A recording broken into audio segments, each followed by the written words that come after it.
Hello every one. നമ്മളുടെ ancient മെഡീവലിൻ്റെ high intensity revision പ്രോഗ്രാമിൻ്റെ second പാർട്ടാണ് നമ്മൾ ഇന്ന് എടുക്കുന്നത്. നമ്മൾ കഴിഞ്ഞ ക്ലാസ്സിൽ നിർത്തിയെടുത്തുനിന്നാണ് നമ്മൾ തുടങ്ങുന്നത്. അപ്പോൾ ഇന്നത്തെ ടോപ്പിക്സ് എന്ന് വെച്ചാൽ നമ്മൾ തുടങ്ങുന്നത് ബുദ്ധിസവും ജൈനസവും വെച്ചിട്ടാണ്.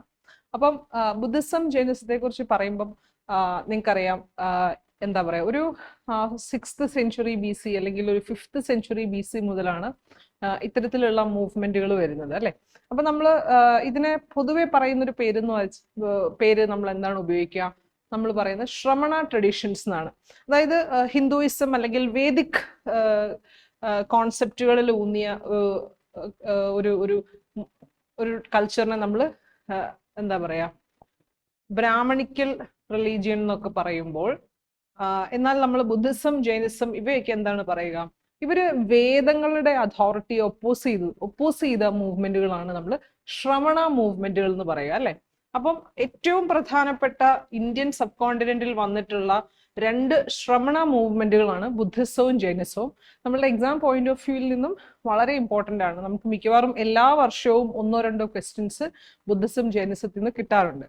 അപ്പം ശ്രമണ റിലീജിയൻ, അപ്പം ഞാൻ നേരത്തെ പറഞ്ഞതുപോലെ തന്നെ ഈ കാസ്റ്റ് സിസ്റ്റം ലേറ്റർ വേദിക് പീരീഡിലെ സൊസൈറ്റിയുടെ ചില എവല്യൂഷൻ നമ്മുടെ ഇത്തരത്തിലുള്ള ശ്രമണ മൂവ്മെന്റുകളുടെ എമർജൻസിലേക്ക് കാരണമായി. നമുക്കറിയാം, കാസ്റ്റ് സിസ്റ്റം വളരെയധികം റിജിഡ് ആയ ഒരു സൊസൈറ്റി ആയിരുന്നു ലേറ്റർ വേദിക് പീരീഡ്, അല്ലെ? അപ്പം ബർത്തിന്റെ ബേസിസിൽ നിങ്ങൾക്കൊരു കാസ്റ്റ് അസൈൻ ചെയ്യും.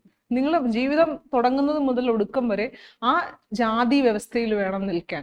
അപ്പം ആ ജാതിക്ക് അനുയോജ്യമായ ജോലി മാത്രമേ നിങ്ങൾ ചെയ്യാൻ പറ്റുള്ളൂ, അല്ലെ? അപ്പൊ അത്തരത്തിലുള്ള റെസ്ട്രിക്ഷൻസ് ഉണ്ടായിരുന്നു. അതുപോലെ വേദം പഠിക്കാൻ ബ്രാഹ്മണർക്ക് മാത്രമേ പറ്റുള്ളൂ, അല്ലെങ്കിൽ റിച്വൽസും മറ്റും ഇന്റർമീഡിയറീസ് ആയിട്ട് അല്ലെങ്കിൽ റിച്വൽസ് കണ്ടക്ട് ചെയ്യാനും ഒക്കെ പവറുള്ള ഒരു കമ്മ്യൂണിറ്റി ബ്രാഹ്മൺസ് ആയിരുന്നു. യുദ്ധങ്ങൾ ചെയ്യാൻ പവറുള്ള കമ്മ്യൂണിറ്റി നമ്മുടെ ക്ഷത്രിയരായിരുന്നു. അങ്ങനെ ഓരോ രീതിയിലും ജാതി വളരെ റിജിഡായി വന്നു, അല്ലെ? അപ്പം ബ്രാഹ്മണിക്കൽ കമ്മ്യൂണിറ്റി വളരെയധികം സുപ്രീമസി ക്ലെയിം ചെയ്തു. അപ്പൊ മറ്റ് കമ്മ്യൂണിറ്റീസ് വളരെ ഇൻഫീരിയർ ആയിട്ട് കാണപ്പെട്ടു. അപ്പൊ ഇത്തരത്തിലുള്ള ഒരു കാസ്റ്റ് ബേസ്ഡ് റിജിഡിറ്റിയോടുള്ള ഒരു റിയാക്ഷൻ പോലെയാണ് എന്ത് വരുന്നത്? ശ്രമണ റിലീജിയൻ വരുന്നത്. അപ്പോൾ എന്താണ് ഒരു ബ്രാഹ്മണിക് റിലീജിയൻ ആയിട്ടുള്ള ഹിന്ദുയിസവും ഒരു ശ്രമണ മൂവ്മെന്റും തമ്മിലുള്ള പ്രധാന ഡിഫറൻസ് എന്ന് വെച്ച് കഴിഞ്ഞാൽ, നമ്മുടെ ഹിന്ദുയിസം അല്ലെങ്കിൽ ബ്രാഹ്മണിസം എന്താണ് പറയുന്നത്? നമ്മൾ ജനിക്കുന്നു, മരിക്കുന്നു, നമുക്ക് മോക്ഷം വേണമെങ്കിൽ എന്ത് വേണം? നമുക്ക് റിച്വൽസിലൂടെയും അല്ലെങ്കിൽ കർമ്മങ്ങളിലൂടെയും റിച്വൽസിലൂടെയൊക്കെ മാത്രമാണ്, പൂജകളിലൂടെയും പലതരത്തിലുള്ള റിച്വൽസിലൂടെ മാത്രമാണ് നമുക്ക് മോക്ഷം നേടാൻ സാധിക്കുകയുള്ളൂ. ഈ റിച്വൽസ് ചെയ്യാൻ ആർക്ക് മാത്രമേ അധികാരമുള്ളൂ? നമ്മുടെ ബ്രാഹ്മൺ കമ്മ്യൂണിറ്റിക്ക് മാത്രം. അപ്പൊ അങ്ങനെ വരുമ്പോൾ ഒരു മനുഷ്യന് മോക്ഷം ലഭിക്കുക എന്ന് പറഞ്ഞു കഴിഞ്ഞാൽ അത് എന്താ പറയാ, ഈ ഒരു പ്രീസ്റ്റ്ലി ക്ലാസിന്റെ ഇന്റർമീഡിയേഷനോട് കൂടി മാത്രമേ സംഭവിക്കുകയുള്ളൂ. എന്നാൽ ശ്രമണ മൂവ്മെന്റുകൾ എന്താണ് നമ്മളോട് പറയുന്നത്? നിങ്ങൾക്ക് മോക്ഷം കിട്ടും. എങ്ങനെ ചെയ്താൽ മതി? നിങ്ങൾ വളരെ എത്തിക്കലായിട്ടുള്ള, നിങ്ങളുടെ കർമ്മങ്ങളൊക്കെ വളരെ എത്തിക്കലായിട്ട് കണ്ടക്ട് ചെയ്താൽ, നല്ല നടപ്പിലൂടെ നിങ്ങൾക്ക് എന്ത് ചെയ്യാൻ പറ്റും? മോക്ഷം പ്രാപിക്കാൻ പറ്റും. അപ്പൊ ഇത്തരത്തിലുള്ള റിച്വൽസും പൂജകളും കർമ്മങ്ങളും ഒന്നും വേണ്ട. അതാണ് ശ്രമണ റിലീജിയൻ വളരെയധികം പോപ്പുലർ ആവാനുള്ള കാരണം. അപ്പോൾ വൈശ്യ കമ്മ്യൂണിറ്റി, ശൂദ്ര കമ്മ്യൂണിറ്റി, അല്ലെങ്കിൽ പിന്നീട് നമ്മൾ കണ്ടുവരുന്ന ശൂദ്രൻ, ഈ ചാതുർവർണ്ണ വ്യവസ്ഥയിൽ പുറത്തു നിൽക്കുന്ന മറ്റു ജാതികളിലുള്ളവർ, ഇവർക്കൊക്കെ ഈ ഒരു റിലീജിയൻ അല്ലെങ്കിൽ ഈ ഒരു ശ്രമണ മൂവ്മെന്റുകൾ വളരെയധികം അപ്പീലിംഗ് ആവുന്നത് ഈ ഒരു കാരണം കൊണ്ടാണ്. ഓക്കെ, അപ്പൊ നമുക്കിനി ബുദ്ധിസം ജൈനിസം ഓരോന്നും എടുത്ത് കാണാം. ഓക്കെ, അപ്പോൾ നമ്മൾ ആദ്യം നമുക്കറിയാം ബുദ്ധിസവും ജൈനിസവും എമേർജ് ചെയ്യാതെ വരാനുള്ള കാരണം നമുക്കറിയാം. ഒന്ന് അഗ്രികൾച്ചറൽ ഇക്കോണമിയാണ്. അതായത് വളരെയധികം സർപ്ലസ് പ്രൊഡ്യൂസ് ചെയ്യപ്പെട്ടു. നമ്മൾ സെറ്റിൽഡ് അഗ്രികൾച്ചർ വളരെ എലാബറേറ്റ് ആക്കാൻ തുടങ്ങി, സർപ്ലസ് ജനറേറ്റ് ചെയ്യാൻ തുടങ്ങി. അപ്പോഴേക്കും വൈശ്യര് പോലെയുള്ള കമ്മ്യൂണിറ്റീസ് അഭിവൃദ്ധിപ്പെട്ടു. അപ്പം ഇക്കണോമിക്കലി അവർ അഭിവൃദ്ധിപ്പെട്ടു, പക്ഷെ സോഷ്യലി അവരുടെ സ്ഥാനം മൂന്നാം തട്ടിലായിരുന്നു അല്ലെ. ചാതുർവർണ്ണ സിസ്റ്റം പ്രകാരം അവരെപ്പോഴും മൂന്നാമതായിരുന്നു അല്ലെ. പിന്നീട് എന്താണ്, ഇത്തരത്തിലുള്ള റിച്വലിസത്തോടുള്ള വളരെയധികം റിയാക്ഷൻസ്, എതിരെയുള്ള റിയാക്ഷൻ, അതുപോലെ തന്നെ വളരെയധികം കറപ്റ്റ് പ്രാക്ടീസസ് റിലീജിയനിൽ ഉണ്ടായിരുന്നു, എസ്പെഷ്യലി ഹിന്ദു റിലീജിയനിൽ അല്ലെ.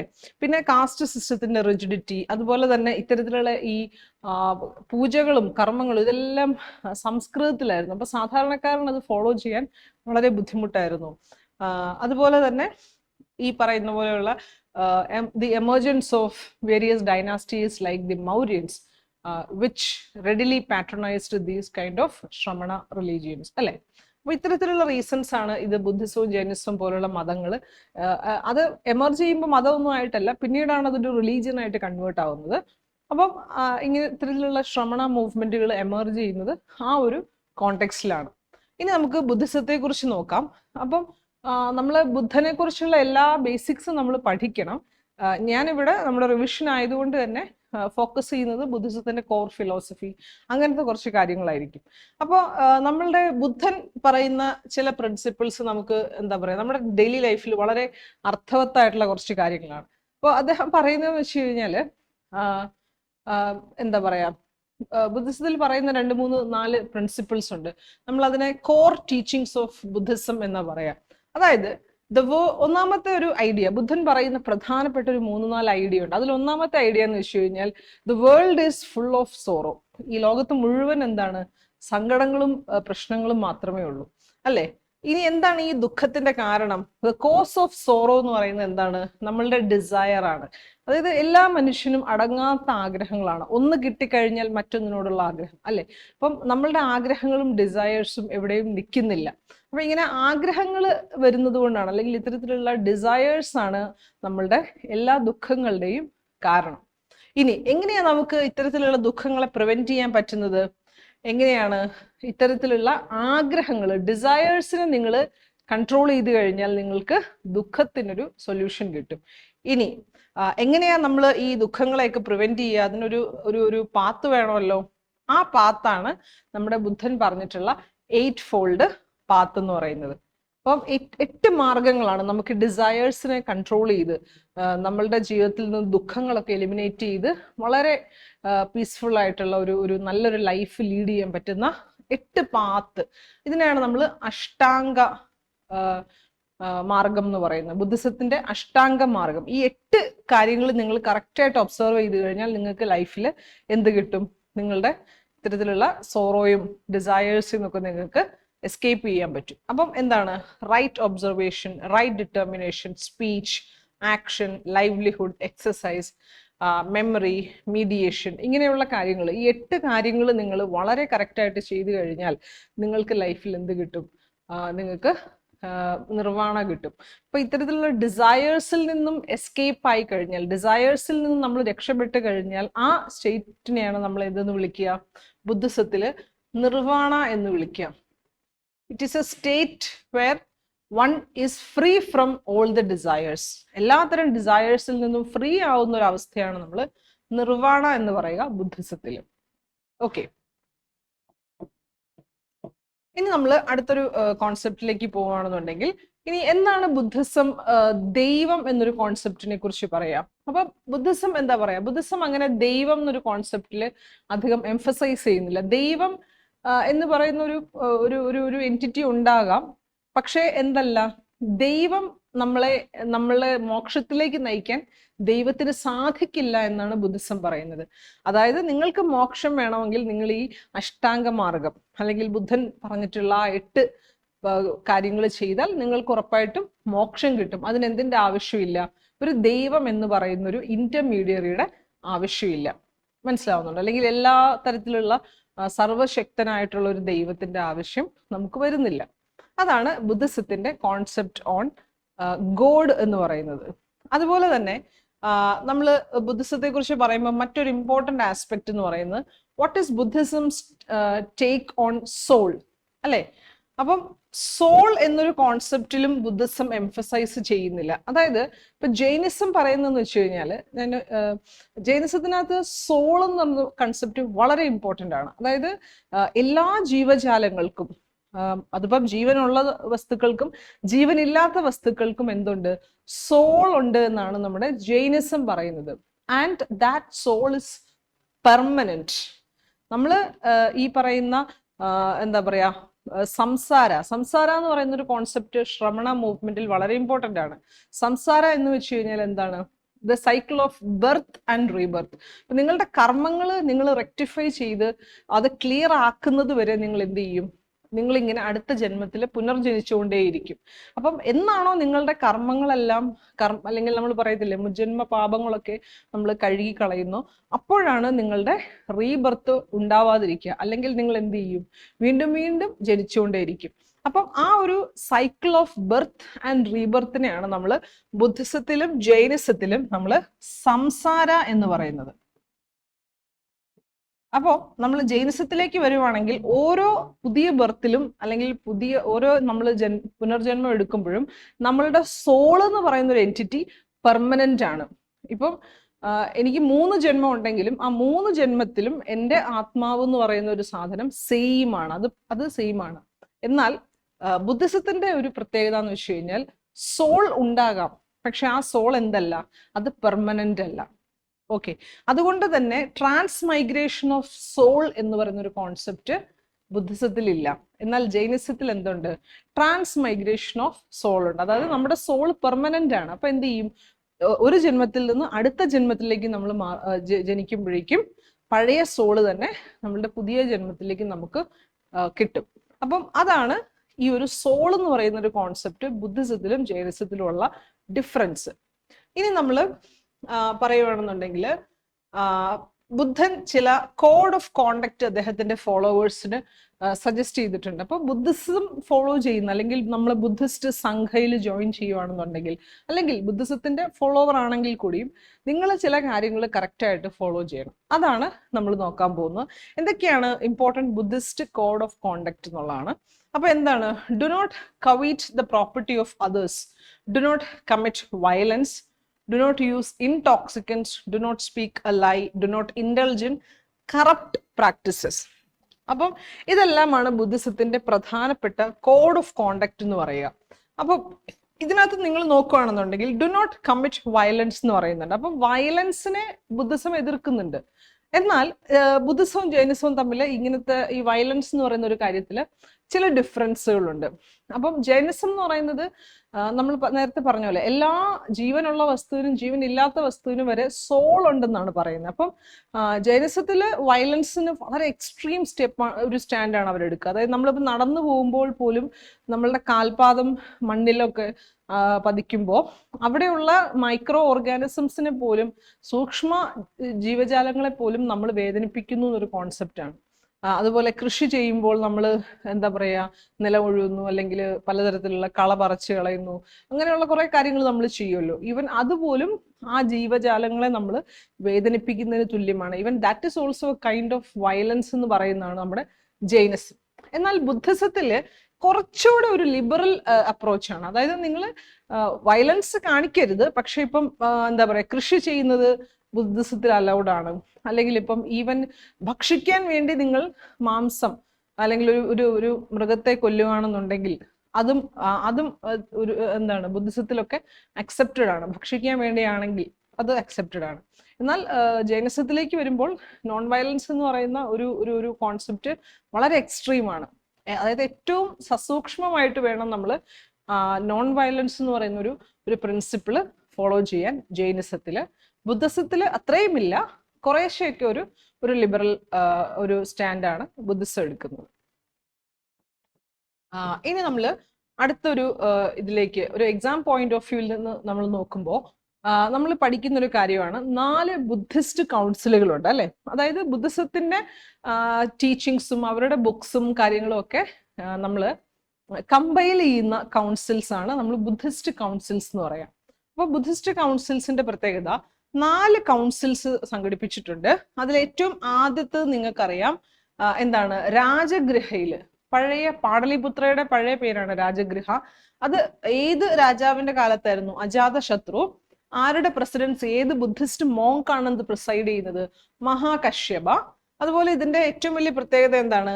വിനയ പിട്ടാക്കയും സുത്ത പിട്ടാക്കയും അത് റിസൈറ്റ് ചെയ്തു. അപ്പൊ നമുക്കറിയാം ബുദ്ധിസ്റ്റ് കാനോണിക്കൽ ടെക്സ്റ്റുകളിൽ 3 ഇമ്പോർട്ടൻറ്റ് ടെക്സ്റ്റുകളുണ്ട്.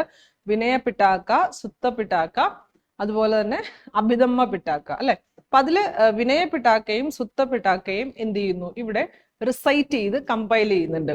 രണ്ടാമത്തെ എന്താണ്? വൈശാലി എന്ന് പറയുന്ന സ്ഥലത്താണ്. അത് കാൽ അശോക എന്ന് പറയുന്ന ഒരു കിങ് ആണ്. അതുപോലെ ആരുടെ പ്രസിഡൻസി ആയിരുന്നു? സബാ കമി. അതുപോലെ ഇവിടെയാണ് നമ്മൾ ഫസ്റ്റ് സ്പ്ലിറ്റ് ഇൻ ബുദ്ധിസം കാണപ്പെടുന്നത്. അതായത് മഹാസംഖ്യകാസും സ്ഥവിരവാദൻസ് എന്ന് പറയുന്ന 2 ഗ്രൂപ്പായിട്ട് ബുദ്ധിസം സ്പ്ലിറ്റ് ചെയ്യുന്നുണ്ട്. അപ്പം സ്ഥവിരവാദൻസ് എന്ന് പറയുന്നത് കുറച്ചുകൂടെ കൺസർവേറ്റീവ് ബ്രാഞ്ചാണ്. മഹാസംഖ്യകാസ് എന്ന് പറയുന്നത് കുറച്ചുകൂടി ഒരു ലിബറൽ ബ്രാഞ്ചാണ്. അപ്പൊ ആദ്യമായിട്ട് ബുദ്ധിസത്തില് മഹാസംഖ്യകാസും സ്ഥവിരവാദൻസുമായിട്ടും 2 സ്പ്ലിറ്റ് വരുന്നത് സെക്കൻഡ് ബുദ്ധിസ്റ്റ് കൗൺസിലാണ്. മൂന്നാമത്തത് പാടലിപുത്രയാണ്. അശോക രാജാവാണ് അത് പാട്രണൈസ് ചെയ്യുന്നത്. മൊഗ്ഗാലിപുത്ത തിസ്സ എന്ന് പറയുന്ന ഒരു ബുദ്ധിസ്റ്റ് മോങ്ക് ആണ് അത് പ്രിസൈഡ് ചെയ്യുന്നത്. അഭിധമ്മ പിട്ടാക്കയായിരുന്നു ഇവിടെ കോഡിഫൈ ചെയ്യുന്നത്. അതുപോലെ നമുക്കറിയാം അശോകൻ ഒരു ഹീനയാന സെക്ടിന്റെ പാട്രണൈസർ ആയിരുന്നു, അല്ലെ? പേട്രണായിരുന്നു. അതുപോലെ തന്നെ നാലാമത്തെ നമ്മളുടെ ബുദ്ധിസ്റ്റ് കൗൺസിൽ വരുന്നത് കാശ്മീരിലാണ്. കനിഷ്കനാണ് ഇത് പാട്രണൈസ് ചെയ്യുന്നത്. വസുമിത്ര എന്ന് പറയുന്ന വളരെ ഫേമസ് ആയിട്ടുള്ള ഒരു ബുദ്ധിസ്റ്റ് മോങ്കും സ്കോളറും ആണ് ഇതിനെ പ്രിസൈഡ് ചെയ്യുന്നത്.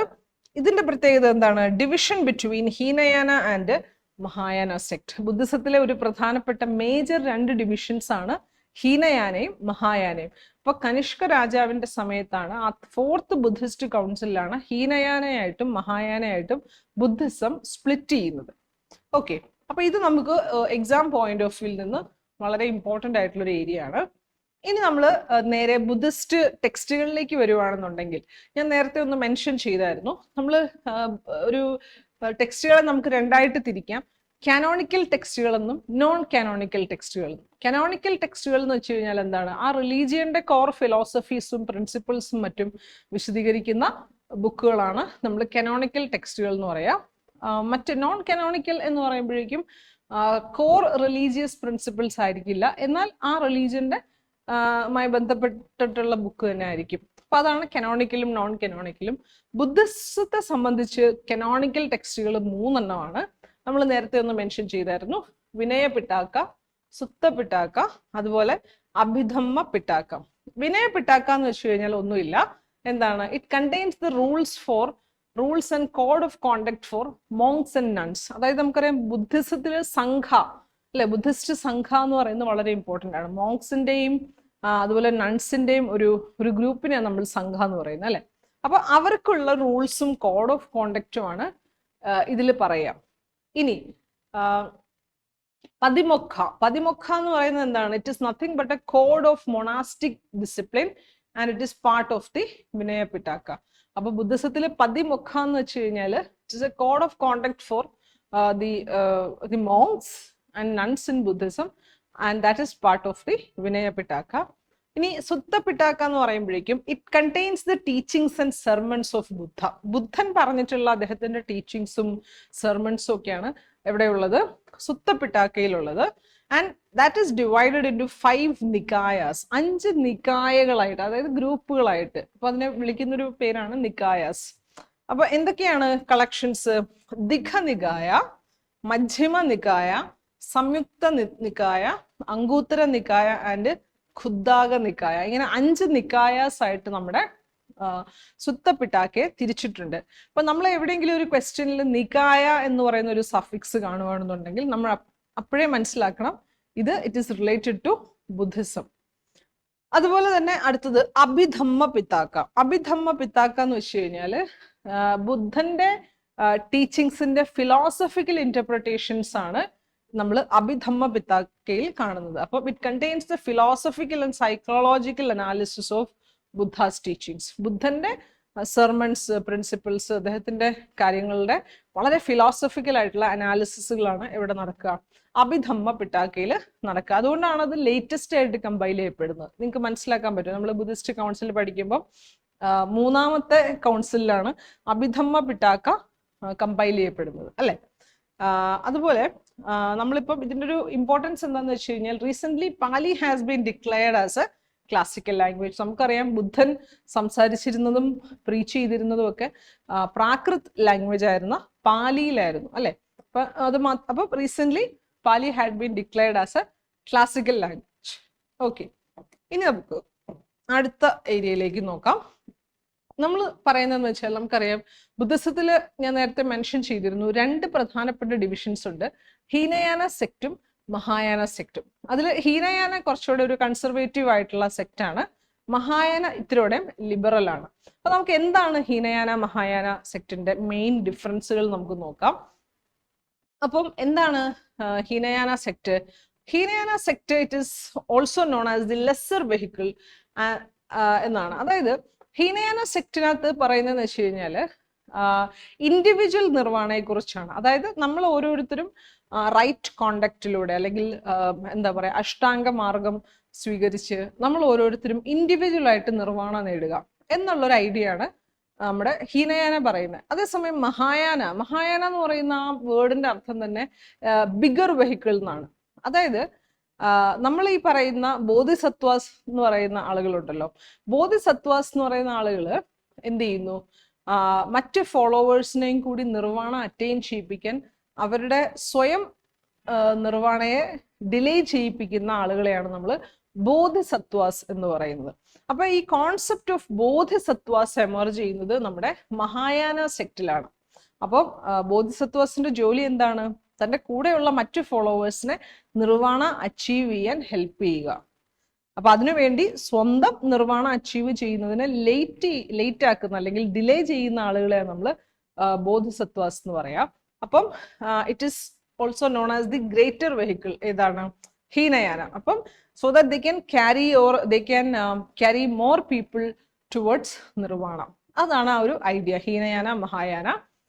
അതുപോലെ ഹീനയാന സെക്റ്റിന്റെ മറ്റൊരു ഇമ്പോർട്ടൻ്റ് ആസ്പെക്ട് എന്ന് വെച്ചാൽ they do not believe in idol worship. അതായത് നമ്മളിപ്പം പല കടകളിലും മറ്റും പോകുമ്പോഴൊക്കെ ബുദ്ധന്റെ വലിയ സ്റ്റാച്യൂസ് കാണാം, അങ്ങനെ ഒത്തിരി ബുദ്ധ റിലേറ്റഡ് ആയിട്ടുള്ള പലതരം ഐഡോൾസ് കാണാം അല്ലെ. അപ്പം Hinayana സെക്ട് they don't really believe in idol worship.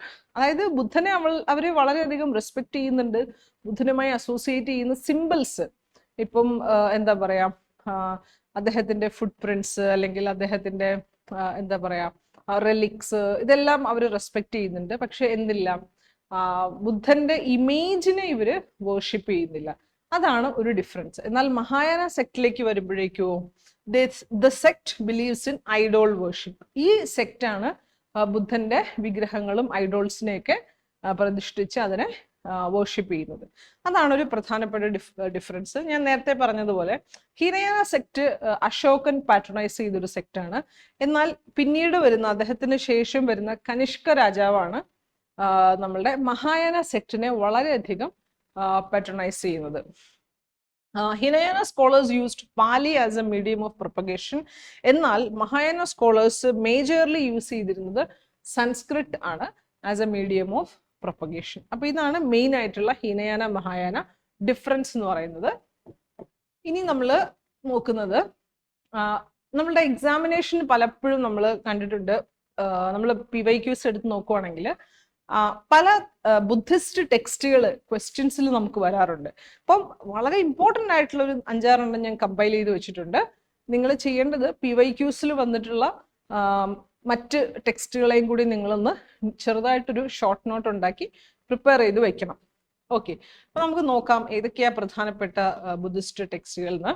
അപ്പം ഏറ്റവും നോൺ കാനോണിക്കൽ ടെക്സ്റ്റുകളാണ് നമ്മളിപ്പോൾ ഇവിടെ ഡിസ്കസ് ചെയ്യുന്നത്. എല്ലാം തന്നെ ബുദ്ധിസ്റ്റ് നോൺ കാനോണിക്കൽ ആണ്. കാനോണിക്കൽ മറ്റേ നമ്മൾ ഡിസ്കസ് ചെയ്തായിരുന്നു.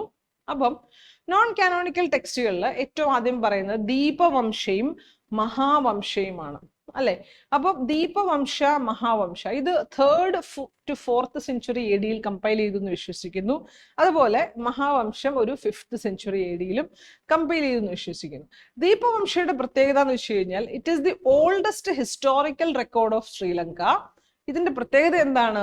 അശോകൻ, നമ്മൾ അശോകന്റെ ഹിസ്റ്ററി പഠിക്കുമ്പോൾ പഠിച്ചിട്ടുണ്ട്. അദ്ദേഹം ബുദ്ധിസം സ്പ്രെഡ് ചെയ്യാൻ തന്റെ മകനെയും മകളെയും ശ്രീലങ്കയിലേക്ക് അയച്ചിട്ടുണ്ട്.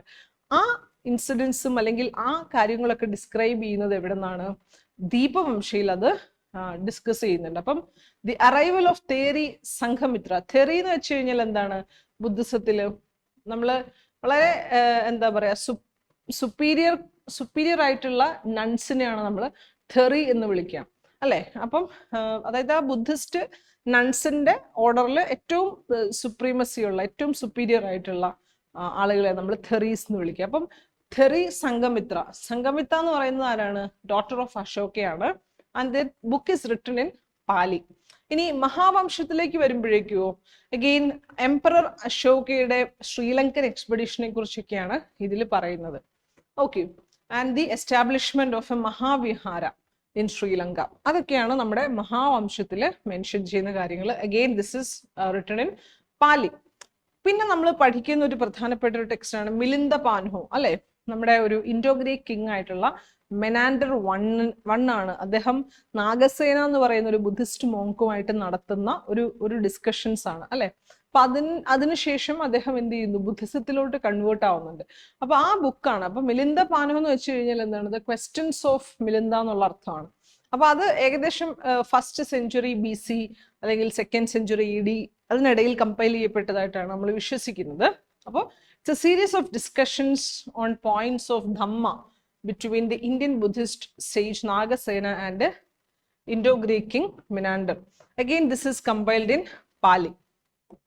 ഇനി നമ്മൾ നോക്കുന്നത് നമ്മുടെ PYQ വന്നിട്ടുള്ള ഒരു ബുക്കാണ് നെറ്റിപ്പകരണ. നെറ്റിപ്പകരണ എന്താണ്? It is A mythological Buddhist scripture and it is sometimes included in the Khuddaka Nikaya of Theravada Buddhism. ഇതിന്റെ ഓഥർ മഹാകച്ചാനയാണ്. ഇത് നോർത്തിരിക്കുക. ആൻഡ് ലാംഗ്വേജ് ഇസ് ഇൻ പാലി. പിന്നീട് വരുന്നത് ഒരു ബുക്കാണ് പേടകോപദേശ, 2nd സെഞ്ച്വറി BC ആണ്. അഗെയിൻ നമ്മുടെ ബുദ്ധിസ്റ്റ് നികായയിലൊക്കെ മെൻഷൻ ചെയ്യുന്നതാണ് ഇത്. അഗെയിൻ ഇതിന്റെയും ഓഥർ ആര് തന്നെയാണ്? മഹാകച്ചാനയാണ്. അപ്പൊ നെറ്റിപ്പകരണ, പേടകോപദേശ രണ്ടും കച്ചാനയുടെ വർക്ക്സ് ആണ്. പിന്നെ ബുദ്ധചരിത എഴുതുന്നത് അശ്വഘോഷയാണ്. അപ്പൊ ഇത് സംസ്കൃതത്തിലുള്ള ഒരു മഹാകാവ്യമാണ് ബുദ്ധചരിത എന്ന് പറയുന്നത്. എഴുതുന്നത് അശ്വഘോഷ. അപ്പോൾ 1st സെഞ്ച്വറി AD ഇത് കമ്പൈൽ ചെയ്യപ്പെടുന്നത്. പിന്നെ നമ്മൾ പഠിക്കുന്ന ഒരു ഇമ്പോർട്ടൻറ്റ് ബുക്കാണ് വിശുദ്ധി മാർഗ. വിശുദ്ധി മാർഗ എഴുതുന്നത് നമ്മുടെ ബുദ്ധഘോഷയാണ്. അഗെയിൻ എന്താണ്? It is a comprehensive summary of the older Sinhala commentaries on the Theravada teachings. അപ്പോൾ ഒരു നമ്മുടെ എന്താണ് തേരവാദ ടീച്ചിങ്സിനെ കുറിച്ചുള്ള ഒരു ബുക്കാണ് നമ്മുടെ ബുദ്ധഘോഷ. അതും പാലിയിലാണ് എഴുതിയിട്ടുള്ളത്. ബുദ്ധചരിത എഴുതിയിട്ടുള്ളത് സംസ്കൃതത്തിലാണ്. അപ്പൊ ഇത്തരത്തിലുള്ള ഇമ്പോർട്ടൻ്റ് ആയിട്ടുള്ള നമ്മുടെ PYQസിലൊക്കെ റിപ്പീറ്റഡ് ആയി വരുന്ന ബുദ്ധിസ്റ്റ് ടെക്സ്റ്റുകൾ നിങ്ങൾ മസ്റ്റ് ആയിട്ടും ഇതുപോലെ ഒന്ന് ഷോർട്ട് നോട്ടായിട്ട് കീപ്പ് ചെയ്യണം. ഓക്കെ, ഇനി നമ്മൾ അടുത്തതിലേക്ക് പോകുന്ന ജൈനിസമാണ്. അപ്പം ജൈനിസം നിങ്ങൾക്കറിയാം വളരെ ഇമ്പോർട്ടൻ്റ് ആയിട്ടുള്ള മറ്റൊരു ശ്രമണ ട്രഡീഷനാണ്. നമ്മൾ ജൈനിസത്തിന്റെ കീ ഫിലോസഫിക്കൽ ഐഡിയാസ് എന്താന്ന് നമുക്ക് നോക്കാം. ജൈനിസം എന്ത് വിശ്വസിക്കുന്നില്ല? ഒരു ക്രിയേറ്റർ ഗോഡ് ഉണ്ടെന്ന് വിശ്വസിക്കുന്നില്ല. അതായത് ഗോഡ് എന്ന് പറയുന്ന ഒരു ഡിവൈൻ എൻറ്റിറ്റീസ് ചിലപ്പോൾ ഉണ്ടാകാം. എന്നാൽ ജൈനിസം വിശ്വസിക്കുന്ന എന്താണ്? എല്ലാത്തിനെയും ക്രിയേറ്റ് ചെയ്യുന്ന ഒരു സർവശക്തനായ ഒരു ദൈവമില്ല, അല്ലെങ്കിൽ എല്ലാത്തിനും ഡിസ്ട്രോയ് ചെയ്യുന്ന എന്നിട്ട് വീണ്ടും റീക്രിയേറ്റ് ചെയ്യുന്ന അങ്ങനെ ഒരു ഡിസ്ട്രോയർ ക്രിയേറ്റർ അതിനെല്ലാം കേപ്പബിൾ ആയിട്ടുള്ള ഒരു ഒരു ഒരു ഒംനിപൊട്ടന്റ് ആയിട്ടുള്ള സർവശക്തനായിട്ടുള്ള ഒരു ദൈവം ഇല്ല എന്നാണ് നമ്മുടെ ജൈനിസം പറയുന്നത്. ഇനി എന്തെങ്കിലും ഡിവൈൻ എൻറ്റിറ്റീസ് ചിലപ്പോൾ ഉണ്ടാകാം, പക്ഷെ അവരെന്താണ്? ജൈനനും താഴെയാണ്. കാരണം ജൈന എന്നുള്ള വാക്കിന്റെ അർത്ഥം എന്താണ്?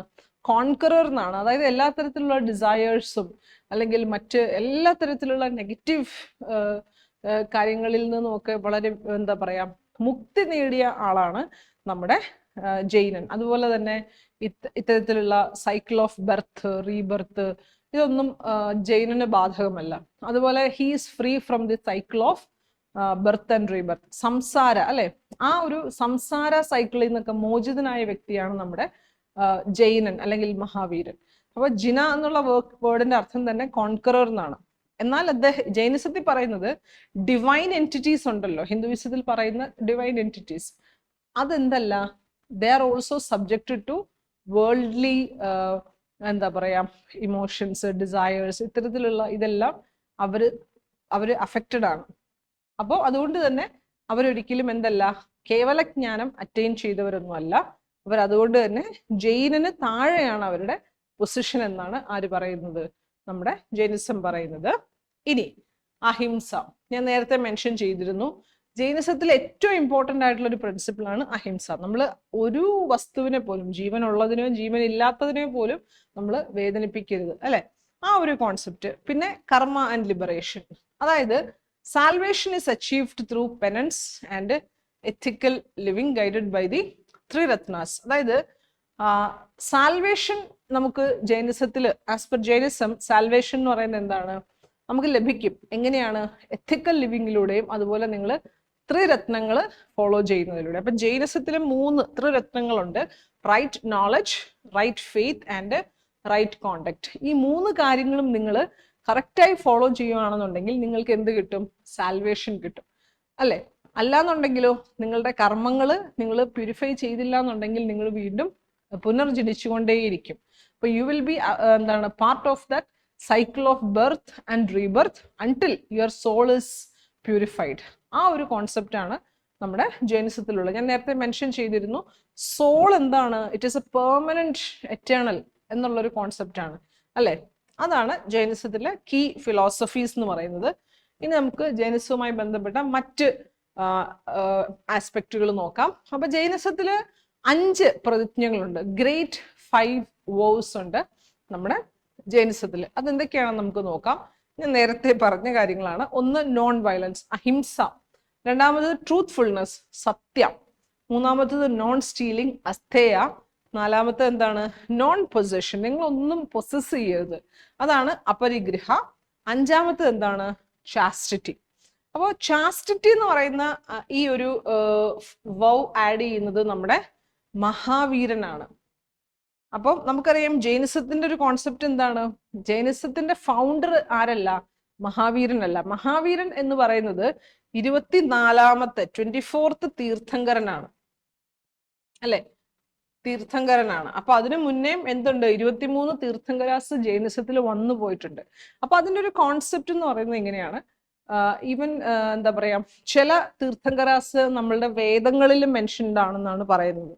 അപ്പം ജൈനിസത്തിലെ ഒരു പ്രധാനപ്പെട്ട ഒരു കോൺസെപ്റ്റ് ആണ് the concept of Utsarpinis and അവസർപ്പിണീസ്.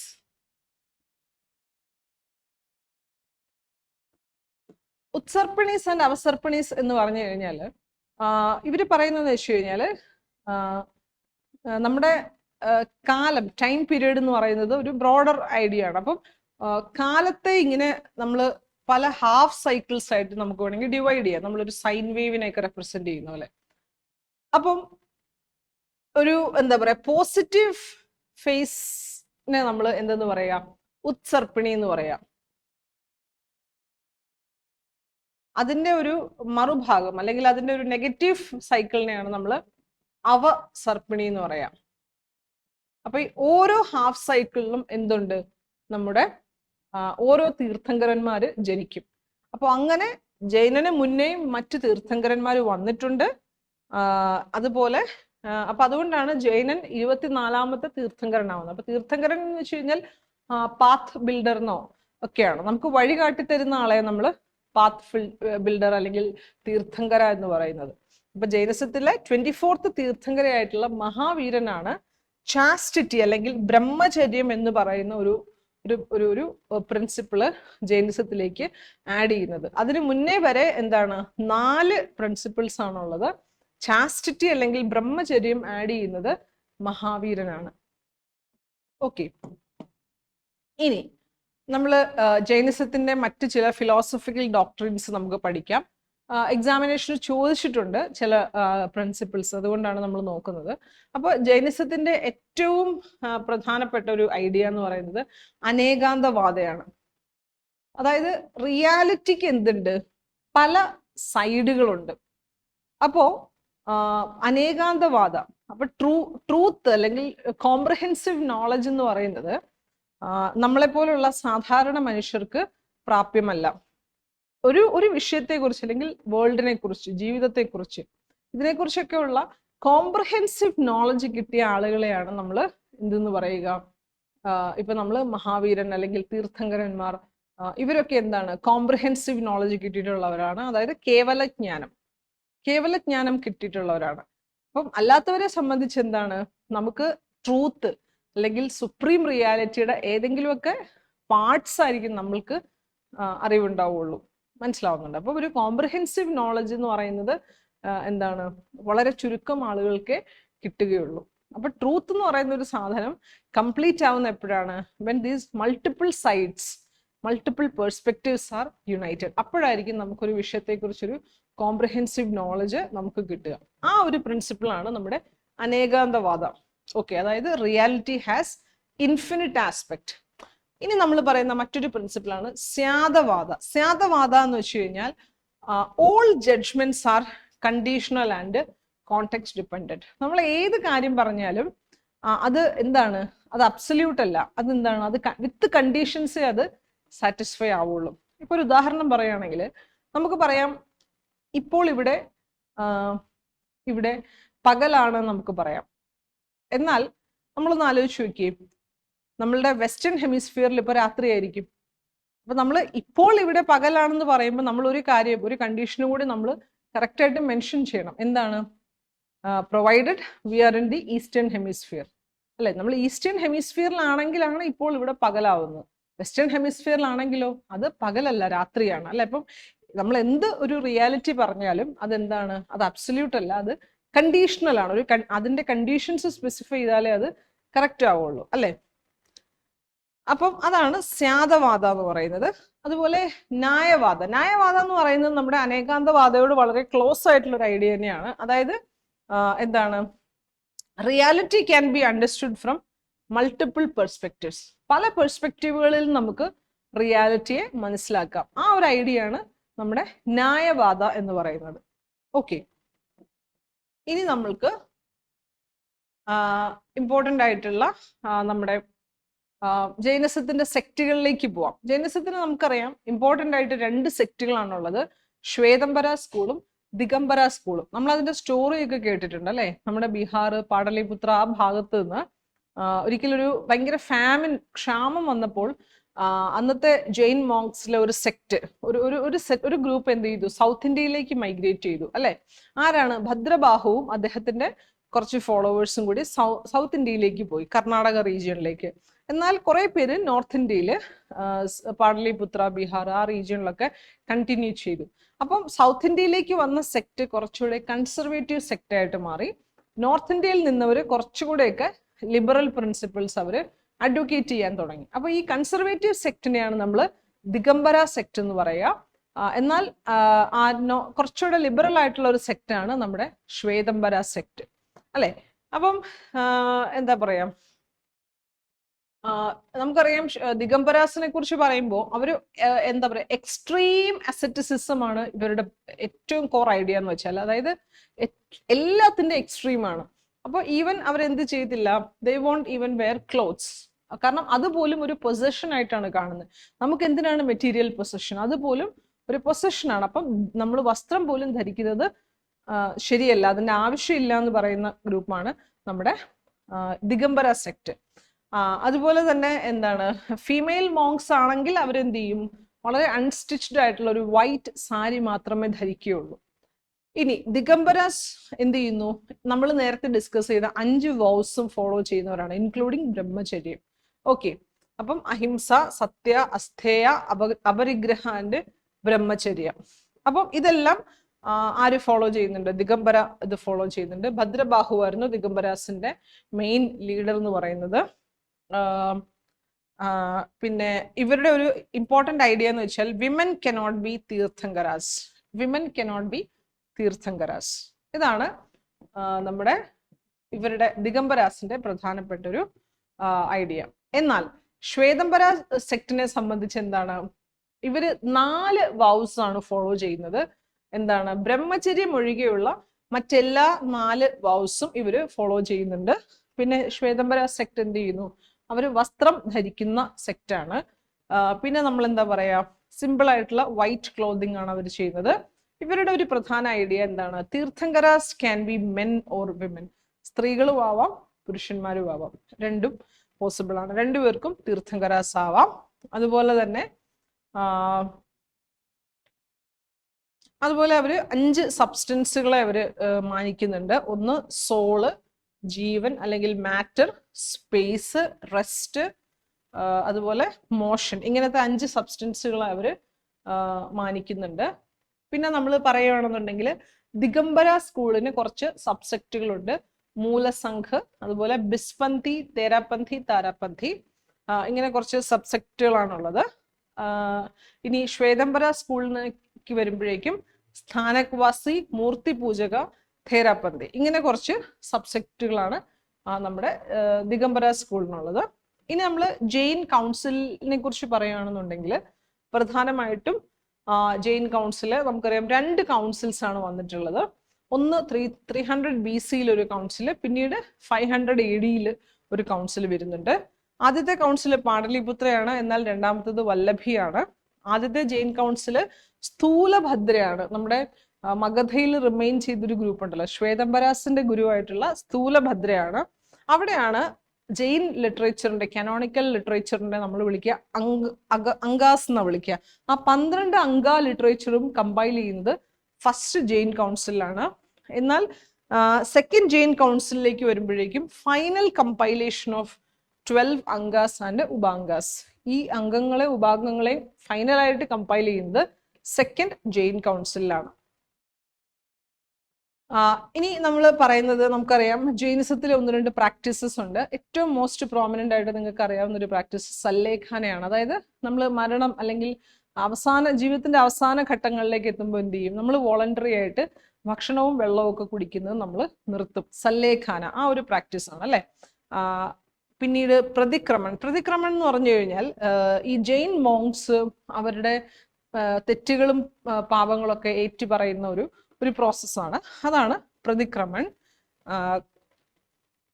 ഇനി നമ്മൾ PYQസിലേക്ക് നോക്കുകയാണെന്നുണ്ടെങ്കിൽ ഈ ജൈനിസത്തിന്റെ സെക്റ്റുകളെ കുറിച്ചൊരു ചോദ്യമുണ്ട്. ഒത്തിരി ഡീറ്റെയിൽഡ് ആയിട്ടുള്ള ഒരു ചോദ്യമല്ല, ഇത്രേ ചോദിക്കുന്നുള്ളൂ. സ്ഥാനക്വാസി സെക്ട് ബിലോങ്സ് ടു ബുദ്ധിസം ആണോ, ജൈനിസം ആണോ, വൈഷ്ണവിസം, ശൈവിസം ആണോ? നമുക്കറിയാം സ്ഥാനക്വാസി ബിലോങ്സ് ടു ജൈനിസം ആണ് അല്ലെ. അതുപോലെ തന്നെ ബുദ്ധിസത്തെ കുറിച്ച് ചോദിച്ചിരിക്കുന്നത് who among the following is a future Buddha yet to come to save the world അല്ലെ. ഫ്യൂച്ചർ ബുദ്ധയെ കുറിച്ച് നമ്മൾ പഠിക്കുന്നുണ്ട്. ഏതാണ് ഫ്യൂച്ചർ ബുദ്ധ? നമ്മുടെ മൈത്രേയാണ് ഫ്യൂച്ചർ ബുദ്ധ എന്ന് പറയുന്നത് അല്ലെ. അപ്പം ഇങ്ങനത്തെ കുറച്ച് ക്വസ്റ്റ്യൻസ് നമുക്ക് PYQസിൽ വന്നിട്ടുണ്ട്. ഇനി നമ്മൾ അടുത്ത ഇമ്പോർട്ടൻ്റ് ആയിട്ടുള്ള ഒരു ടോപ്പിക്കിലേക്ക് പോവാം. നമ്മുടെ മൗര്യൻ എംപയർ ആണ്. അപ്പൊ മൗര്യൻ എംപയറിനെ കുറിച്ച് പറയുമ്പോൾ നിങ്ങൾക്ക് ഏറ്റവും ഇമ്പോർട്ടൻ്റ് ആയിട്ട് നമ്മൾ പഠിക്കുന്ന ഒരു ഡൈനാസ്റ്റി തന്നെയാണ്. അപ്പം നമുക്കറിയാം മഗധ എന്ന് പറയുന്ന മഹാജനപദ ഏറ്റവും സ്ട്രോങ് ആയിട്ടുള്ള മഹാജനപദയായിരുന്നു. അപ്പൊ അതിൽ തന്നെ നമുക്കറിയാം മൗര്യൻ എംപയർ ആണ് മഗധ റീജിയൻ ഭരിച്ചിട്ടുള്ള ഏറ്റവും പ്രധാനപ്പെട്ട ഒരു എംപയർ എന്ന് പറയുന്നത് അല്ലെ. അതിനു മുന്നേ നമുക്ക് വേറെ ഹരിയങ്ക ഡൈനാസ്റ്റി ഉണ്ട്, ശിശുനാഗ ഡൈനാസ്റ്റി ഉണ്ട്, നന്ദ ഡൈനാസ്റ്റി ഉണ്ട്. അവിടെ കുറച്ച് പ്രോമിനന്റ് റൂളേഴ്സ് ഒക്കെ നമ്മൾ പഠിക്കുന്നുണ്ട്. എന്നാൽ അതിനേക്കാളൊക്കെ ഇമ്പോർട്ടൻ്റ് ആയിട്ട് വരുന്ന ഒരു ഡൈനാസ്റ്റിയാണ് നമ്മുടെ മൗര്യ ഡൈനാസ്റ്റി അല്ലെ. അപ്പം മൗര്യ ഡൈനാസ്റ്റിയെ കുറിച്ച് പറയുകയാണെന്നുണ്ടെങ്കിൽ മൗര്യസിന് മുന്നേ മഗധ ഭരിച്ചിരുന്നത് നമ്മുടെ നന്ദ എന്ന് പറയുന്ന ഒരു ഡൈനാസ്റ്റിയാണ്. അപ്പൊ അവിടെ മഹാപത്മ നന്ദ എന്നൊക്കെ പറയുന്ന വളരെ പ്രോമിനന്റ് ആയിട്ടുള്ള ഒരു റൂളർ ഉണ്ടായിരുന്നു. ഇനി നമുക്കറിയാം അദ്ദേഹത്തിന്റെ ഈ മഹാനന്ദയുടെ സക്സസർ ആയിരുന്ന ധനനന്ദ എന്ന് പറയുന്ന ഒരു റൂളർ മഗധ ഭരിക്കുന്ന സമയത്താണ് ദ വെരി ഫേമസ് ആയിട്ടുള്ള അലക്സാണ്ടർ ഇന്ത്യ ഇൻവേഡ് ചെയ്യുന്നത് അല്ലെ. അപ്പൊ ഇന്ത്യയുടെ നോർത്ത് വെസ്റ്റേൺ പാർട്സിൽ അലക്സാണ്ടർ ഇൻവേഡ് ചെയ്യുന്നുണ്ട്. ഏത് വർഷമാണ്? 326 BC. അപ്പം നമ്മുടെ ഏൻഷ്യന്റ് ഇന്ത്യയിലെ മോസ്റ്റ് റിലയബിൾ ആയിട്ടുള്ള ഒരു ഇമ്പോർട്ടൻറ്റ് റെഫറൻസ് പോയിന്റ് ആണ് 326 BC എന്ന് പറയുന്നത്, because of the invasion of Alexander the Great. എന്നാൽ അദ്ദേഹം എന്ത് ചെയ്യുന്നില്ല, ഇൻഡസ് ക്രോസ് ചെയ്ത് ഇന്ത്യയിലേക്ക് വരുന്നില്ല. ഇൻഡസിന് മുന്നേ തന്നെ അവരെ എന്ത് ചെയ്യുന്നു, ഗ്രീക്ക് പട്ടാളം പിന്നീട് തിരികെ പോവുകയാണ് ചെയ്യുന്നത് അല്ലെ. അപ്പം നമുക്ക് എന്താ പറയാ ആ സ്റ്റോറീസ് ഒക്കെ നമുക്കറിയാം. ഇനി നമ്മൾ മൗര്യൻ എംപയറിലേക്ക് വരുമ്പോൾ 321 BC മുതൽ 184 BC വരെയാണ് ഇതിൻ്റെ ഒരു കാലഘട്ടം എന്ന് പറയുന്നത്. അപ്പം മൗര്യൻ എംപയർ നമുക്കറിയാം ഈ നന്ദ ഡൈനാസ്റ്റിയിൽ പലതരം പ്രശ്നങ്ങളുണ്ടായിരുന്നു. അപ്പം ആ ഇൻസ്റ്റെബിലിറ്റീസിനിടയിൽ എന്താ പറയാ ഭരണം പിടിച്ചെടുക്കുമായിരുന്നു നമ്മുടെ ചന്ദ്രഗുപ്ത മൗര്യ എന്നാണ് പറയപ്പെടുന്നത്. അപ്പം it was founded in 321 BC by Chandragupta Maurya with the help of his minister and advisor ആയിട്ടുള്ള നമുക്ക് എല്ലാവർക്കും അറിയാവുന്ന ചാണക്യൻ അല്ലെ. അപ്പം ആ സ്റ്റോറീസ് നമുക്കറിയാം. നമുക്കിനി പ്രധാനമായിട്ടുള്ള മൗര്യയുടെ ഇപ്പൊ നമ്മൾ മൗര്യൻ ഡൈനാസ്റ്റിയുടെ at its peak Mauryan dynasty എന്ന് പറയുന്ന ഏതാണ്ട് ഇന്ത്യയുടെ ഇത്രയധികം ടെറിട്ടറീസ് ഇവരുടെ കയ്യിലുണ്ടായിരുന്നു. ഇനി നമ്മൾ ഏറ്റവും ഇമ്പോർട്ടൻ്റ് ആയിട്ടുള്ള മൗര്യ ഡൈനാസ്റ്റിയിലെ റൂളറാണ് നമ്മുടെ ചന്ദ്രഗുപ്ത മൗര്യ. അപ്പോൾ അദ്ദേഹം he overthrew the last ruler of Nanda dynasty Dhanananda with the help of Kautilya അല്ലെങ്കിൽ Chanakya. And he was in Greek he was also known as Sandrocottus. അപ്പോൾ സാൻഡ്രോപോട്ടസ് എന്നറിയപ്പെടുന്ന ഗ്രീക്ക് റൂളർ നമ്മുടെ ചന്ദ്രഗുപ്ത മൗര്യ തന്നെയാണ്. ഇനി ചന്ദ്രഗുപ്ത മൗര്യയുടെ സമയത്ത് ഒരു ഗ്രീക്ക് ഇൻവേഷൻ ഉണ്ടാവുന്നുണ്ട്. അതായത് നമ്മുടെ അലക്സാണ്ടർ പിടിച്ചെടുത്ത അത്രയും ഭാഗത്ത് അലക്സാണ്ടർ അദ്ദേഹത്തിന്റെ ജനറൽസിനെ അപ്പോയിന്റ് ചെയ്തിരുന്നു. അപ്പൊ അലക്സാണ്ടറിന്റെ ജനറൽ ആയിട്ടുള്ള നമ്മുടെ സെലീക്വസ് നിക്കേറ്റർ ചന്ദ്രഗുപ്ത മൗര്യയുമായിട്ടൊരു യുദ്ധത്തിന് വരുന്നുണ്ട്. പക്ഷെ ആ യുദ്ധത്തില് സെലീക്വസ് നിക്കേറ്ററിനെ തോൽപ്പിക്കുന്നുണ്ട് ചന്ദ്രഗുപ്ത മൗര്യ അല്ലെ. പിന്നീട് അവരൊരു ട്രീറ്റി അല്ലെങ്കിൽ ഒരു സന്ധി ഒപ്പിടുന്നുണ്ട്. അതിനുശേഷം എന്താണ് നമ്മൾ പരസ്പരം അറ്റാക്ക് ചെയ്യില്ല, we will respect each others boundary, അങ്ങനെ ഒരു രീതിയിൽ പിന്നെ ഒരു സെറ്റിൽമെന്റ് ആവുകയാണ്. അപ്പം അതിന് എന്താ പറയാ ഒരു പാരിതോഷികമായിട്ട് സെലീക്കസ് നിക്കേറ്റർ തന്റെ മകളെ ചന്ദ്രഗുപ്ത മൗര്യക്ക് വിവാഹം കഴിച്ചു കൊടുക്കുന്നുണ്ട്. അതുപോലെ ഇൻ റിട്ടേൺ ചന്ദ്രഗുപ്ത മൗര്യ ഇദ്ദേഹത്തിന് ഒത്തിരി ഗിഫ്റ്റുകളൊക്കെ കൊടുക്കുന്നുണ്ട്, പലതരത്തിലുള്ള എന്താ പറയാ ആയുധങ്ങളും ആനകളും അതുപോലെ മറ്റ് ഗിഫ്റ്റുകളൊക്കെ നമ്മുടെ സെലീക്കസ് നിക്കേറ്ററിന് കൊടുക്കുന്നുണ്ട്. ഇനി നമുക്ക് ചന്ദ്രഗുപ്ത മൗര്യയെ കുറിച്ച് പറയുമ്പോൾ in the beginning he was A Hindu. പിന്നീട് അദ്ദേഹം എന്ത് ചെയ്തു, ജൈനിസത്തിലേക്ക് കൺവേർട്ട് ആയി. ആൻഡ് നമുക്കറിയാം towards the end of his tenure അദ്ദേഹം എന്ത് ചെയ്തു, ത്രോൺ തന്റെ മകനായിട്ടുള്ള ബിന്ദുസാരന് കൈമാറിയിട്ട് എന്ത് ചെയ്തു, ജൈനിസം ഒക്കെ സ്വീകരിച്ച് അദ്ദേഹം കർണാടകയിലെ ശ്രാവണ ബെൽഗോലയിലേക്ക് നമ്മുടെ നേരത്തെ നമ്മൾ ഡിസ്കസ് ചെയ്ത എന്താണ് ഭദ്രബാഹുവിന്റെ കൂടെ ശ്രാവണ ബെൽഗോലയിലേക്ക് പോകുന്നു. അവിടെ അദ്ദേഹം സല്ലേഖാന എന്ന് പറയുന്ന ഒരു റിച്വൽ ഒക്കെ ചെയ്ത് അദ്ദേഹം മരണം വരിക്കുന്നുണ്ട് അല്ലെ. ഈ കഥകളൊക്കെ നമുക്ക് അറിയാവുന്ന കാര്യങ്ങളാണ്. ഇനി നമ്മൾ അടുത്ത ഇമ്പോർട്ടന്റ് റൂളറാണ് Bindusara. In Greek text he's known as Amitrochates അല്ലെങ്കിൽ അമിത്രഘാട്ട. അതിന്റെ അർത്ഥം എന്ന് പറയുന്നത് സ്ലേയർ ഓഫ് എനിമീസ് എന്നുള്ളതാണ്. ഇനി ബിന്ദുസാര നമ്മൾ അറിയാവുന്ന ഒരു കാര്യം എന്ന് വെച്ച് കഴിഞ്ഞാൽ വളരെ ഇമ്പോർട്ടൻ്റ് ആയിട്ടുള്ള ഒരു എക്സ്പാൻഷനിസ്റ്റ് മെന്റാലിറ്റി ആയിരുന്നു ബിന്ദുസാരയ്ക്കുള്ള. അപ്പൊ തന്റെ ഫാദറിന്റെ ടെന്യൂറിലുള്ളതിനേക്കാൾ കൂടുതൽ ടെറിട്ടറീസ് അദ്ദേഹം എന്താ പറയാ അദ്ദേഹം അച്ചീവ് ചെയ്തിരുന്നു, കൂടുതൽ എക്സ്പാൻഡ് ചെയ്തിരുന്നു. ഇനി he expanded the Mauryan empire in the south. അതുപോലെ തന്നെ നമ്മുടെ Bindusara is known to patronise the Ajivika sect. നമ്മൾ പറഞ്ഞ നേരത്തെ ശ്രമണ മൂവ്മെന്റ് പറഞ്ഞപ്പം അതിലൊരു പ്രധാനപ്പെട്ട മറ്റൊരു മൂവ്മെന്റ് ആണ് അജീവികാസ് എന്ന് പറയുന്നത് അല്ലെ. അപ്പം അജീവികാസ് എന്ന് പറയുന്ന ആ സെക്റ്റിനെ പാട്രണൈസ് ചെയ്തത് നമ്മുടെ ബിന്ദുസാരയാണ്. ഓക്കെ, ഇനി നമ്മൾ ബിന്ദുസാര കഴിഞ്ഞാൽ പിന്നീട് വരുന്ന അദ്ദേഹത്തിന്റെ മകനായിട്ടുള്ള അശോകനാണ്, ദ ഗ്രേറ്റ് റൂളർ അശോക. അശോകന്റെ ഒരു കാലഘട്ടം 268 BC മുതൽ 232 BC ആണ്. അപ്പൊ അദ്ദേഹം എന്താണ് പറയപ്പെടുന്നത്, he ascended the throne after 4-year war of succession, battle of സക്സഷന് ശേഷമാണ്. കലിംഗ അദ്ദേഹം towards the end of his in the beginning with the very beginning of his ടെന്യൂറിൽ തന്നെയാണ് അദ്ദേഹം കോൺകർ ചെയ്യുന്നത്. പക്ഷെ നമുക്കറിയാം ആ കലിംഗ വാറിൽ അദ്ദേഹം എന്താ പറയാ ആ വയലൻസ് ഒക്കെ കണ്ടിട്ട് അദ്ദേഹം ഭയങ്കരമായിട്ട് മാനസാന്തരപ്പെട്ടു. And then he converted to Buddhism. അതിനുശേഷം എന്താണ്, he adopted the policy of Dhamma Ghosha instead of Bheri Ghosha. അതായത് എന്താണ് the spread of dharma instead of war അല്ലെ. അപ്പൊ ഒരു എത്തിക്കൽ ലൈഫ്, അതുപോലെ തന്നെ എന്താണ് ബുദ്ധിസത്തിന്റെ പ്രിൻസിപ്പിൾസിലൊക്കെ ഊന്നിയ ഒരു ലൈഫ് അല്ലെ, അതാണ് അദ്ദേഹം കൂടുതലായിട്ടും പിന്നീട് അങ്ങോട്ട് പ്രൊമോട്ട് ചെയ്യാൻ തുടങ്ങുന്നത്.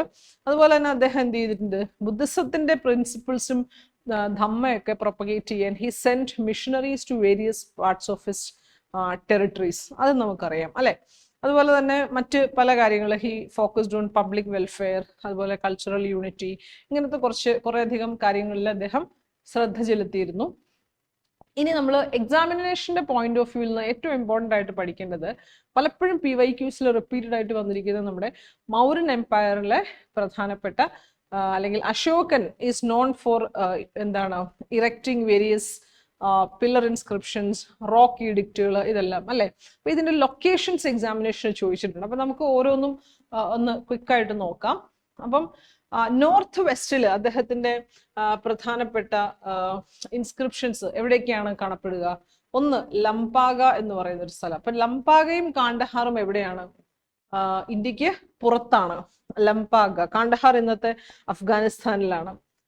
അതുപോലെ നമ്മൾ നോക്കുകയാണെങ്കിൽ മൻഷേര, ഷഹബാസ് ഗഡി, താക്ഷില. ഇപ്പൊ ലംബാഗയും കാണ്ഡഹാറും ഇന്നത്തെ അഫ്ഗാനിസ്ഥാനിലാണ്. മൻഷേര, ഷഹബാസ് ഗഡി, തക്ഷില ഇതെല്ലാം എവിടെയാണ്? ഇന്നത്തെ പാകിസ്ഥാനിലാണ്. ബാക്കി ലൊക്കേഷൻസ് ഒക്കെ ഇന്ത്യയിലാണ്. അപ്പം കൽസി ഉത്തരാഖണ്ഡാണ്, തോപ്പാറ ഡൽഹി, ബഹാപൂർ ഡൽഹി, മീററ്റിലുണ്ട്, Lumbini, Rampurva, Lauriya, Araraj, Pataliputra, Sarnath, Kaushambi, Gujjara is in MP, Rupnath, Sanchi, Pangura area, Jaugada ഇതൊരു PYQല് ചോദിച്ചൊരു ഏരിയ ആണ്. പിന്നെ സന്നാട്ടി, മസ്കി, യരാഗുഡി, ബ്രഹ്മഗുരി, സോപാര, ഗിർനാർ ഇതെല്ലാം മൗര്യൻ ഇൻസ്ക്രിപ്ഷൻസ് കണ്ടെത്തിയിട്ടുള്ള പ്രധാനപ്പെട്ട ലൊക്കേഷൻസ് ആണ്. ഇപ്പോൾ ഒരു എക്സാം പോയിന്റ് ഓഫ് വ്യൂവിൽ നിന്ന് നിങ്ങൾ ഈ മാപ്പ് വളരെ നന്നായി പഠിക്കണം. ഇനി ഇതാണ് ഞാൻ നേരത്തെ പറഞ്ഞ PYQ. അപ്പോൾ നോക്കൂ, site of Ashoka's major rock edicts and location in the state അല്ലേ. അപ്പൊ ഏത് സ്റ്റേറ്റിലാണ്? അപ്പൊ ധൗലി ഒഡീഷയാണ്, യരാഗുഡി ആന്ധ്രാപ്രദേശ് ആണ്, ജൗഗാഡ ഇസ് ഇൻ ഒഡീഷ. അതുപോലെ കൽസി എവിടെയാണ്? Kalsi is in Uttarakhand, not in Karnataka അല്ലെ. അപ്പൊ ഈ രണ്ട് പേരും തെറ്റാണ്. അപ്പം എത്ര പേഴ്സ് ആണ് കറക്റ്റ്? കറക്റ്റ് എത്രയാണ്? Only 2 pairs are correctly matched. ഇനി നമ്മൾ മൗര്യൻ കിങ്ഡത്തെ കുറിച്ച് പറയുമ്പോൾ നമ്മുടെ അർത്ഥശാസ്ത്ര ഇസ് വെരി ഇമ്പോർട്ടൻ്റ് അല്ലെ. സംസ്കൃതത്തിൽ എഴുതിയിട്ടുള്ള ഒരു ബുക്കാണ് അർത്ഥശാസ്ത്ര. അപ്പോൾ സ്റ്റേറ്റ് ക്രാഫ്റ്റിനെ കുറിച്ചും അതുപോലെ ഫോറിൻ പോളിസിയെ കുറിച്ചും ഒക്കെ വളരെ ഡീറ്റെയിൽഡ് ആയിട്ട്, അതുപോലെ ഇക്കണോമിക്സ് ഇതിനെക്കുറിച്ചൊക്കെ വളരെ ഡീറ്റെയിൽഡ് ആയിട്ട് പ്രതിപാദിക്കുന്ന ഒരു ബുക്കാണ് അർത്ഥശാസ്ത്ര. അപ്പൊ അർത്ഥശാസ്ത്രയിൽ ഏറ്റവും ഇമ്പോർട്ടൻ്റ് ആയിട്ടുള്ള ഒരു ഐഡിയ അദ്ദേഹത്തിന്റെ അല്ലെങ്കിൽ ചാണക്യ പറയുന്ന ഒരു ഐഡിയ എന്ന് വെച്ചാൽ ദി സപ്താംഗ തിയറി ഓഫ് സ്റ്റേറ്റ്. അതായത് ഒരു സ്റ്റേറ്റ്, ഒരു രാജ്യം എന്ന് പറയുമ്പോൾ അതിന് 7 അംഗങ്ങൾ ഉണ്ടാവണം അല്ലെ, അല്ലെങ്കിൽ 7 കമ്പോണൻസ് ഉണ്ട് അതിന്. ഏതൊക്കെയാണ്? ഒന്ന് സ്വാമിൻ, അതായത് കിങ്. 2 എന്താണ്? അമാത്യാസ്, ദ മിനിസ്റ്റേഴ്സ്. 3 എന്താണ്? ദുർഗ്, അല്ലെങ്കിൽ അതിന്റെ ഫോർട്ട്, സിറ്റി അല്ലെങ്കിൽ ആ രാജ്യം എന്ന് പറയുന്നത് ഫോർട്ടിഫൈഡ് ആയിരിക്കണം, അതായത് ശത്രുക്കൾക്ക് കയറാതിരിക്കാൻ. പിന്നീട് എന്താണ്? നമുക്ക് ഒരു ബല അല്ലെങ്കിൽ മിലിറ്ററി വേണം. പിന്നെ മിത്രം, ആ രാജ്യത്തിന് മിത്ര രാജ്യങ്ങൾ ഉണ്ടാവണം. പിന്നീട് കോശ, ട്രഷറി ഉണ്ടാവണം. പിന്നീട് ജനപദ, തീർച്ചയായിട്ടും ആ രാജ്യത്ത് ജീവിക്കാൻ ഇഷ്ടം പോലെ ജനങ്ങളും ഉണ്ടാവണം അല്ലെ. ഇതെല്ലാം കൂടി ചേരുന്നതാണ് ഒരു കൺട്രിയുടെ പ്രധാനപ്പെട്ട എസെൻഷ്യൽ കമ്പോണന്റുകൾ എന്ന് പറയുന്നത്. അപ്പൊ അതാണ് നമ്മുടെ സപ്താംഗ തിയറി ഓഫ് സ്റ്റേറ്റ്. ഇനി നമ്മൾ ഇത് നിങ്ങളുടെ ഒരു റെഫറൻസിന് വേണ്ടിയിട്ടാണ്. ഈ മൗര്യൻ എംപയർ ഇത്രയും വാസ്റ്റായ എംപയർ ആയതുകൊണ്ട് തന്നെ they had an elaborate bureaucracy. അപ്പോൾ പല ഇമ്പോർട്ടൻ്റ് ആയിട്ടുള്ള പൊസിഷനുകളിലുള്ള ഓഫീസേഴ്സിന്റെ ഒരു ലിസ്റ്റാണ് കൊടുത്തിരിക്കുന്നത്. എല്ലാം ഒന്നും നിങ്ങൾ കവർ ചെയ്യാൻ പറ്റിയില്ലെങ്കിൽ ഒരു 4-5 എണ്ണമെങ്കിലും മസ്റ്റായിട്ട് ഒന്ന് ഓർത്തു വെക്കണം. ഇനി നമ്മൾ മൗര്യൻ അഡ്മിനിസ്ട്രേഷന്റെ വില്ലേജ് അല്ലെങ്കിൽ ഡിസ്ട്രിക്ട് അഡ്മിനിസ്ട്രേഷനിലേക്ക് പോകാം. അപ്പം നമുക്കറിയാം ഏത് ഇന്ത്യൻ ഡൈനാസ്റ്റി എടുത്താലും ഏറ്റവും സ്മോളസ്റ്റ് യൂണിറ്റ് എന്ന് പറയുന്നത് എപ്പോഴും വില്ലേജ് ലെവൽ തന്നെയാണ് അല്ലെ. പിന്നീട് നമുക്കറിയാം പ്രൊവിൻഷ്യൽ ലെവലുണ്ട്, പിന്നീട് ഡിസ്ട്രിക്ട് ലെവലുകളിലേക്ക് വരും, പിന്നീട് ഏറ്റവും താഴെ വില്ലേജ് ലെവലാണ്. അപ്പം village was the smallest unit of administration. District level officials പ്രാദേശിക, രജുഗാസ് എന്ന് വെച്ച് കഴിഞ്ഞാൽ മോഡേൺ ഡേ ഡിസ്ട്രിക്ട് കളക്ടേഴ്സിന് ഇക്വലന്റ് ആണ്. പിന്നീട് യുക്താസ്, ഗോപ, സ്ഥാനിക ഇവരെല്ലാം ചെറിയ ചെറിയ ലോവർ യൂണിറ്റ്സിലെ ഉദ്യോഗസ്ഥരാണ്. ഗ്രാമിക അല്ലെങ്കിൽ Gramani, local village heads appointed as officials. പിന്നെ ഗ്രാമവൃദ്ധാസ്, ഗ്രാമത്തിലെ എൽഡേഴ്സിന്റെ ഒരു ഗ്രൂപ്പിനെയാണ് നമ്മൾ ഗ്രാമവൃദ്ധാസ് എന്ന് പറയാം. Then villages had their own panchayats to settle disputes. അപ്പം ലോവർ ലെവലിൽ, ലോവസ്റ്റ് ലെവലിൽ, വില്ലേജ് ലെവലിൽ വരുമ്പോഴേക്കും ഡിസ്പ്യൂട്ട്സ് ഒക്കെ പലപ്പോഴും വില്ലേജ് പഞ്ചായത്സ് തന്നെയാണ് സെറ്റിൽ ചെയ്തുകൊണ്ടിരിക്കുന്നത്. ഓക്കെ, അപ്പൊ ഇതാണ് മൗര്യൻ അഡ്മിനിസ്ട്രേഷന്റെ ഏറ്റവും ഡിസ്ട്രിക്ട് ലെവൽ അല്ലെങ്കിൽ വില്ലേജ് ലെവൽ അഡ്മിനിസ്ട്രേഷൻ എന്ന് പറയുമ്പോഴേക്കും പറയാ. പിന്നെ നമുക്കറിയാം Mauryan administration had A very large army. ഇപ്പൊ മെഗസ്തനീസിന്റെ ഇന്ത്യക്കയിലൊക്കെ കൃത്യം പറയുന്നുണ്ട് മൗര്യൻ എംപയറിന് വലിയൊരു ആർമി ഉണ്ടായിരുന്നു അല്ലെ. അപ്പം പലതരത്തിലുള്ള ഡിവിഷൻസ് ആർമിക്ക് ഉണ്ടായിരുന്നു. അപ്പം നോക്കുകയാണെന്നുണ്ടെങ്കിൽ ഇതാ ഇൻഫൻട്രി, അതുപോലെ കാവൽറി, അതുപോലെ ചാരിയറ്റ്, എലഫൻസ്, ഇതെല്ലാം ചേരുന്നതായിരുന്നു മൗര്യൻ ആർമി എന്ന് പറയുന്നത്. അപ്പൊ അതിനൊക്കെ ഓരോ പേരുണ്ട്. പത്യാധ്യക്ഷ, അതുപോലെ അശ്വാധ്യക്ഷ. അശ്വ എന്ന് പറയുമ്പോഴേ നമുക്കറിയാം ഹോഴ്സ് എന്നുള്ള അർത്ഥമാണ് അല്ലെ. പിന്നെ രഥാധ്യക്ഷ, അതാണ് ചാരിയറ്റ്. അതുപോലെ ഹസ്ത്യാധ്യക്ഷ, അതാണ് നമ്മുടെ എലഫൻസ്. അപ്പൊ ഇങ്ങനെ പല ഡിവിഷൻസ് ആയിട്ടായിരുന്നു ആ ആർമിയെ ഡിവൈഡ് ചെയ്തിരുന്നത്. പിന്നീട് എന്താണ് നമുക്കറിയാം, മൗര്യൻ എംപയറിൽ വളരെ വിപുലമായിട്ടുള്ള എസ്പിയണേജ് നെറ്റ്വർക്ക് ഉണ്ട്, സ്പൈ നെറ്റ്വർക്ക് ഉണ്ട് അല്ലെ. അപ്പൊ അതിൽ തന്നെ പലതരം സ്പൈസ് ഉണ്ട്. സംസ്ഥ എന്ന് വെച്ച് കഴിഞ്ഞാൽ സ്റ്റേഷനറി ഏജന്റ് ആണ്. സഞ്ചാരി എന്ന് വെച്ച് കഴിഞ്ഞാൽ എന്താണ്, ഇങ്ങനെ മൂവ് ചെയ്തുകൊണ്ടിരിക്കുന്ന ഏജന്റ് ആണ്. അപ്പൊ ടെറിട്ടറിയുടെ പല ഭാഗത്തും ഇവരിങ്ങനെ ഓടി നടന്ന് ഇൻഫർമേഷൻ കളക്ട് ചെയ്യും. പിന്നെ അതുപോലെ തന്നെ മറ്റ് കീ ഒഫീഷ്യൽസ് എന്ന് പറയുമ്പോഴേക്കും മഹാമാത്യ പസർപ്പ, അതായത് ഹെഡ് ഓഫ് ദി എസ്പിയണേജ് ഡിപ്പാർട്ട്മെന്റ്. പിന്നെ പുലിസാനി എന്ന് വെച്ച് കഴിഞ്ഞാൽ പബ്ലിക് റിലേഷൻസ് ഓഫീസറാണ്. അതുപോലെ തന്നെ നമുക്കറിയാം ലോ ആൻഡ് ജസ്റ്റിസിന് വേണ്ടിയിട്ട് നമുക്കറിയാം മൗര്യൻ അഡ്മിനിസ്ട്രേഷനകത്ത് ക്രിമിനൽ ആൻഡ് സിവിൽ കോഡ്സ് രണ്ടും ഉണ്ടായിരുന്നു. അതുപോലെ തന്നെ നമുക്കറിയാം അർത്ഥശാസ്ത്രയില് ജയിലുകൾ ഉണ്ടായിരുന്നു എന്നൊക്കെ പറയുന്നുണ്ട് അല്ലെ. അപ്പോൾ കൃത്യമായിട്ടുള്ള ഒരു ലോ ആൻഡ് ജസ്റ്റിസ് ഡിപ്പാർട്ട്മെന്റും അതുപോലെ തന്നെ കൃത്യമായിട്ടുള്ള എസ്പിയനാജ് നെറ്റ്വർക്കും ആർമി നെറ്റ്വർക്കും ഒക്കെ ഉള്ളത് കൊണ്ടാണ് മൗര്യൻ എംപയർ ഇത്രയും എലാബറേറ്റ് ആയിട്ടുള്ളൊരു വലിയ എംപയറായി മാറുന്നത് അല്ലെ. ഇനി നമ്മൾ ഇമ്പോർട്ടൻ്റ് ആയിട്ട് മറ്റൊരു കാര്യം, മൗര്യൻ അഡ്മിനിസ്ട്രേഷന്റെ പ്രൊവിൻഷ്യൽ അഡ്മിനിസ്ട്രേഷൻ ആണ്. അപ്പം ഇത്രയും വലിയൊരു ടെറിട്ടറിയാണ്. അപ്പൊ നമുക്ക് അതിനെ ഒരു സെൻട്രലൈസ്ഡ് ആയിട്ട് ഭരിക്കാൻ പറ്റത്തില്ല. അപ്പൊ എന്ത് ചെയ്യും, നമ്മൾ അതിനെ പ്രൊവിൻഷ്യലൈസ് ചെയ്യും. അപ്പം എൻറ്റയർ ടെറിട്ടറിയെ നമ്മൾ പല പ്രൊവിൻസസ് ആയിട്ട് തിരിക്കും. അപ്പം മൗര്യൻ ടെറിട്ടറി മേജർലി 5 പ്രൊവിൻസസ് ആയിരുന്നു. ഒന്ന് ഉത്തരപാത, അപ്പൊ അതിന്റെ ഹെഡ് ക്വാർട്ടേഴ്സ് ആയിരുന്നത് നമ്മുടെ തക്ഷശിലയാണ്. പിന്നെ അവന്തിപാത, അതായത് ഈ സെൻട്രൽ റീജിയൻ ആണ്, അപ്പൊ അത് ഉജ്ജയിനായിരുന്നു. പിന്നെ ദക്ഷിണപാത, അതിന്റെ ഹെഡ് ക്വാർട്ടേഴ്സ് എന്ന് പറയുന്നത് സുവർണഗിരി. പിന്നെ മഗധയാണ് പ്രിൻസിപ്പൽ ഏരിയ എന്ന് പറയുന്നത് അല്ലെ, പാടലിപുത്ര ആസ് ദി ക്യാപിറ്റൽ. പിന്നെ എന്താണ് പ്രാച്യപാത അല്ലെങ്കിൽ ദി കലിംഗ റീജിയൻ. അപ്പം അതിന് പ്രാച്യപാത അല്ലെങ്കിൽ കലിംഗ റീജിയൻ, ഈ 5 ടെറിട്ടറീസ് അല്ലെങ്കിൽ പ്രൊവിൻസസ് ആയിരുന്നു മെയിൻ ആയിട്ടുണ്ടായിരുന്നത്. മിക്കവാറും ഈ പ്രൊവിൻഷ്യൽ ഹെഡായിട്ട് അപ്പോയിന്റ് ചെയ്യുന്നത് ഏതെങ്കിലും രാജകുമാരന്മാരെ ആയിരിക്കും, പ്രിൻസസിനെ ആയിരിക്കും, പ്രിൻസസ്. അപ്പം അവരെ വിളിക്കുന്നത് എന്താണ്, കുമാർ മഹാമാത്രാസ് എന്നാണ്. അപ്പം പ്രിൻസസ് ആയിരിക്കും കൂടുതലും ഈ പ്രൊവിൻഷ്യൽ യൂണിറ്റ്സിന്റെ ഹെഡായിട്ട് വരിക. കാരണം ഭരണത്തിൽ അവർക്ക് പരിചയം കിട്ടിയാലാണ് പിന്നീട് അവർക്ക് കിങ് ആയിട്ട് അസെൻഡ് ചെയ്യാൻ പറ്റുള്ളൂ അല്ലെ. അപ്പം ആ ഒരു ഐഡിയ ആണ്. അപ്പം ഇതാണ് മൗര്യൻ പ്രൊവിൻഷ്യൽ അഡ്മിനിസ്ട്രേഷൻ എന്ന് പറയുമ്പോൾ നമ്മൾ കാണുന്ന കാര്യങ്ങൾ.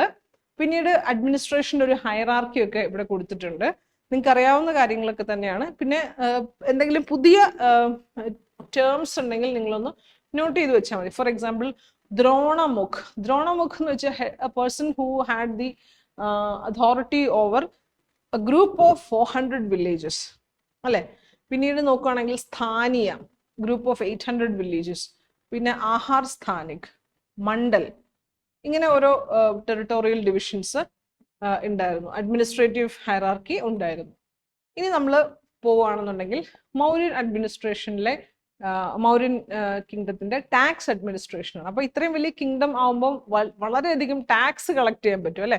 അതുകൊണ്ട് തന്നെ ടാക്സ് സിസ്റ്റമാറ്റിക് ആയിട്ട് കളക്ട് ചെയ്യുന്നത് മൗര്യൻ അഡ്മിനിസ്ട്രേഷനിലെ ഒരു ഇമ്പോർട്ടന്റ് ആസ്പെക്റ്റ് ആയിരുന്നു. അപ്പം ഏറ്റവും പ്രധാനമായിട്ടും നമുക്കറിയാം സമാഹർത്ത സന്നിധാത്ത എന്ന് പറയുന്ന 2 ഓഫീസേഴ്സിനെ കുറിച്ച് നമ്മൾ പഠിക്കുന്നുണ്ട്. സമാഹർത്ത എന്താണ്, chief officer in charge of assessment. ഓരോ പ്രദേശത്ത് നിന്നും അല്ലെങ്കിൽ ഓരോ പാടം അല്ലെങ്കിൽ ഓരോ ടെറിട്ടറിയിൽ നിന്നും എന്തുമാത്രം ടാക്സ് നമ്മൾ കളക്ട് ചെയ്യണം അല്ലെ, അത് അസസ് ചെയ്യുന്ന ഓഫീസറാണ് സമാഹർത്ത. സന്നിധാത്ത എന്താണ്, he's the custodian of the royal treasury. ട്രഷറിയുടെ കസ്റ്റോഡിയൻ ആണ് അദ്ദേഹമാണ്. ഇതെല്ലാം കണക്കുകളൊക്കെ നോക്കി എഴുതുന്നത്. പിന്നീട് എന്തൊക്കെ തരത്തിലുള്ള ടാക്സുകളായിരുന്നു മൗര്യൻ അഡ്മിനിസ്ട്രേഷനിൽ ഉണ്ടായിരുന്നത്?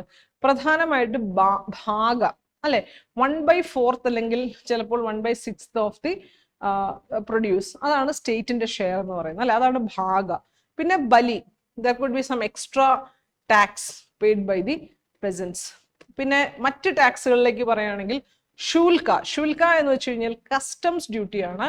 പിന്നെ പ്രവേശ്യ, വർത്തനി, പാർശ്വം, പരിഗഹ, പ്രക്രിയ, പ്രാണായ, ഇതെല്ലാം പലതരത്തിലുള്ള ടാക്സുകളാണ്. അപ്പൊ നിങ്ങൾ ജസ്റ്റ് ടേംസ് ഒന്ന് ഓർത്തിരിക്കുക and just understand that these are various taxes collected in the Mauryan kingdom. പിന്നെ നമ്മൾ മറ്റ് ചില ടൈപ്സ് ഓഫ് ടാക്സസ് ആണ്. Taxes were sometimes paid in cash, അതിനാണ് നമ്മൾ ഹിരണ്യ എന്ന് പറയാം. സംടൈംസ് ഇൻ കൈൻഡ്, എന്താണ് അത് നമ്മൾ പ്രതികാര എന്ന് പറയും.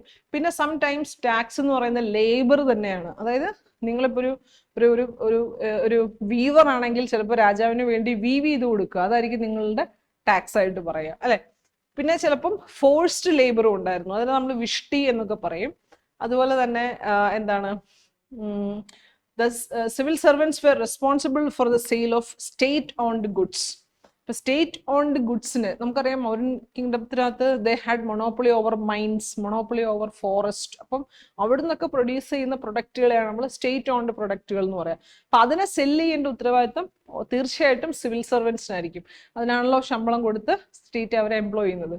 ഇനി മറ്റ് ചില സ്പെസിഫിക് ടാക്സ് എക്സംഷൻസ് ഉണ്ടായിരുന്നു. ഫോർ എക്സാമ്പിൾ പരിഹാരക വില്ലേജസ് എന്ന് പറയുന്നത് കഴിഞ്ഞാൽ they were exempt from taxation. Ayudhiya villages എന്ന് വെച്ചാൽ they were tasked with providing soldiers to the royal army known as Sena Bhakta. പിന്നെന്താണ്, Kupya villages, they were required to pay taxes in the form of grain, cattle, gold or raw metal. അപ്പൊ ഇങ്ങനെ പല type of villages ഉണ്ട്. അപ്പൊ അവരിൽ നിന്ന് collect ചെയ്യുന്ന ടാക്സുകൾ പല രൂപത്തിലായിരിക്കും. പിന്നെ ചിലരൊക്കെ they were exempt from taxation, അല്ലെ. ഇനി നമ്മൾ നോക്കുന്നത് മൗര്യൻ പീരീഡിന് ശേഷം നമുക്കറിയാം പിന്നീട് അങ്ങോട്ട് വളരെ അത്ര പവർഫുൾ അല്ലാത്ത ചെറിയ ചില സക്സസർ കിങ്ഡംസ് ആണ് ഉണ്ടായിട്ടുള്ളത്.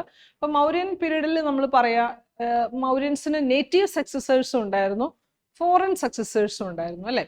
അപ്പൊ നമ്മൾ ആദ്യം നോക്കുന്നത് who were the native successors of the Mauryas എന്നാണ്. ദ വെരി ഫേമസ് മൗര്യാസ് ആരൊക്കെയാണ്? പ്രധാനമായിട്ടും മൗര്യാസിന് ശേഷം ഇമ്മീഡിയറ്റ്ലി പാടലിപുത്ര അല്ലെങ്കിൽ മഗധ റീജിയനിലേക്ക് പവറിൽ വരുന്നത് ആരാണ്? ശുംഗാസ് ആണ്. ശുംഗാസിന് ശേഷം വരുന്നവരാണ് കണ്വാസ്, പിന്നീട് വരുന്നതാണ് ശതവാഹനാസ്. അപ്പൊ നമുക്ക് ഈ ഓരോ കിങ്ഡവും സെപ്പറേറ്റ് എടുത്ത് നോക്കാം. അപ്പം ശുംഗ ഡൈനാസ്റ്റി അല്ലെങ്കിൽ സുംഗ ഡൈനാസ്റ്റി എന്ന് പറയുമ്പോഴേക്കും എന്താണ്, മൗര്യൻ അഡ്മിനിസ്ട്രേഷനിലെ അവസാനത്തെ വീക്ക് റൂളറിനെ വധിച്ചുകൊണ്ടാണ് പുഷ്യാമിത്ര സുംഗ, അതായത് ഇതിന്റെ ഫൗണ്ടർ, അദ്ദേഹം ഭരണത്തിലേക്ക് വരുന്നത്. ബൃഹദ്രഥ എന്ന് പറയുന്ന മൗര്യൻ റൂളറിനെ മർഡർ ചെയ്തിട്ടാണ് ഇദ്ദേഹം വരുന്നത്. ഇവരുടെ ക്യാപിറ്റൽ വാസ് പാട്ലിപുത്ര. പിന്നീട് ഒരു സെക്കൻഡറി ക്യാപിറ്റൽ ഉണ്ടായിരുന്നു വിദിഷ.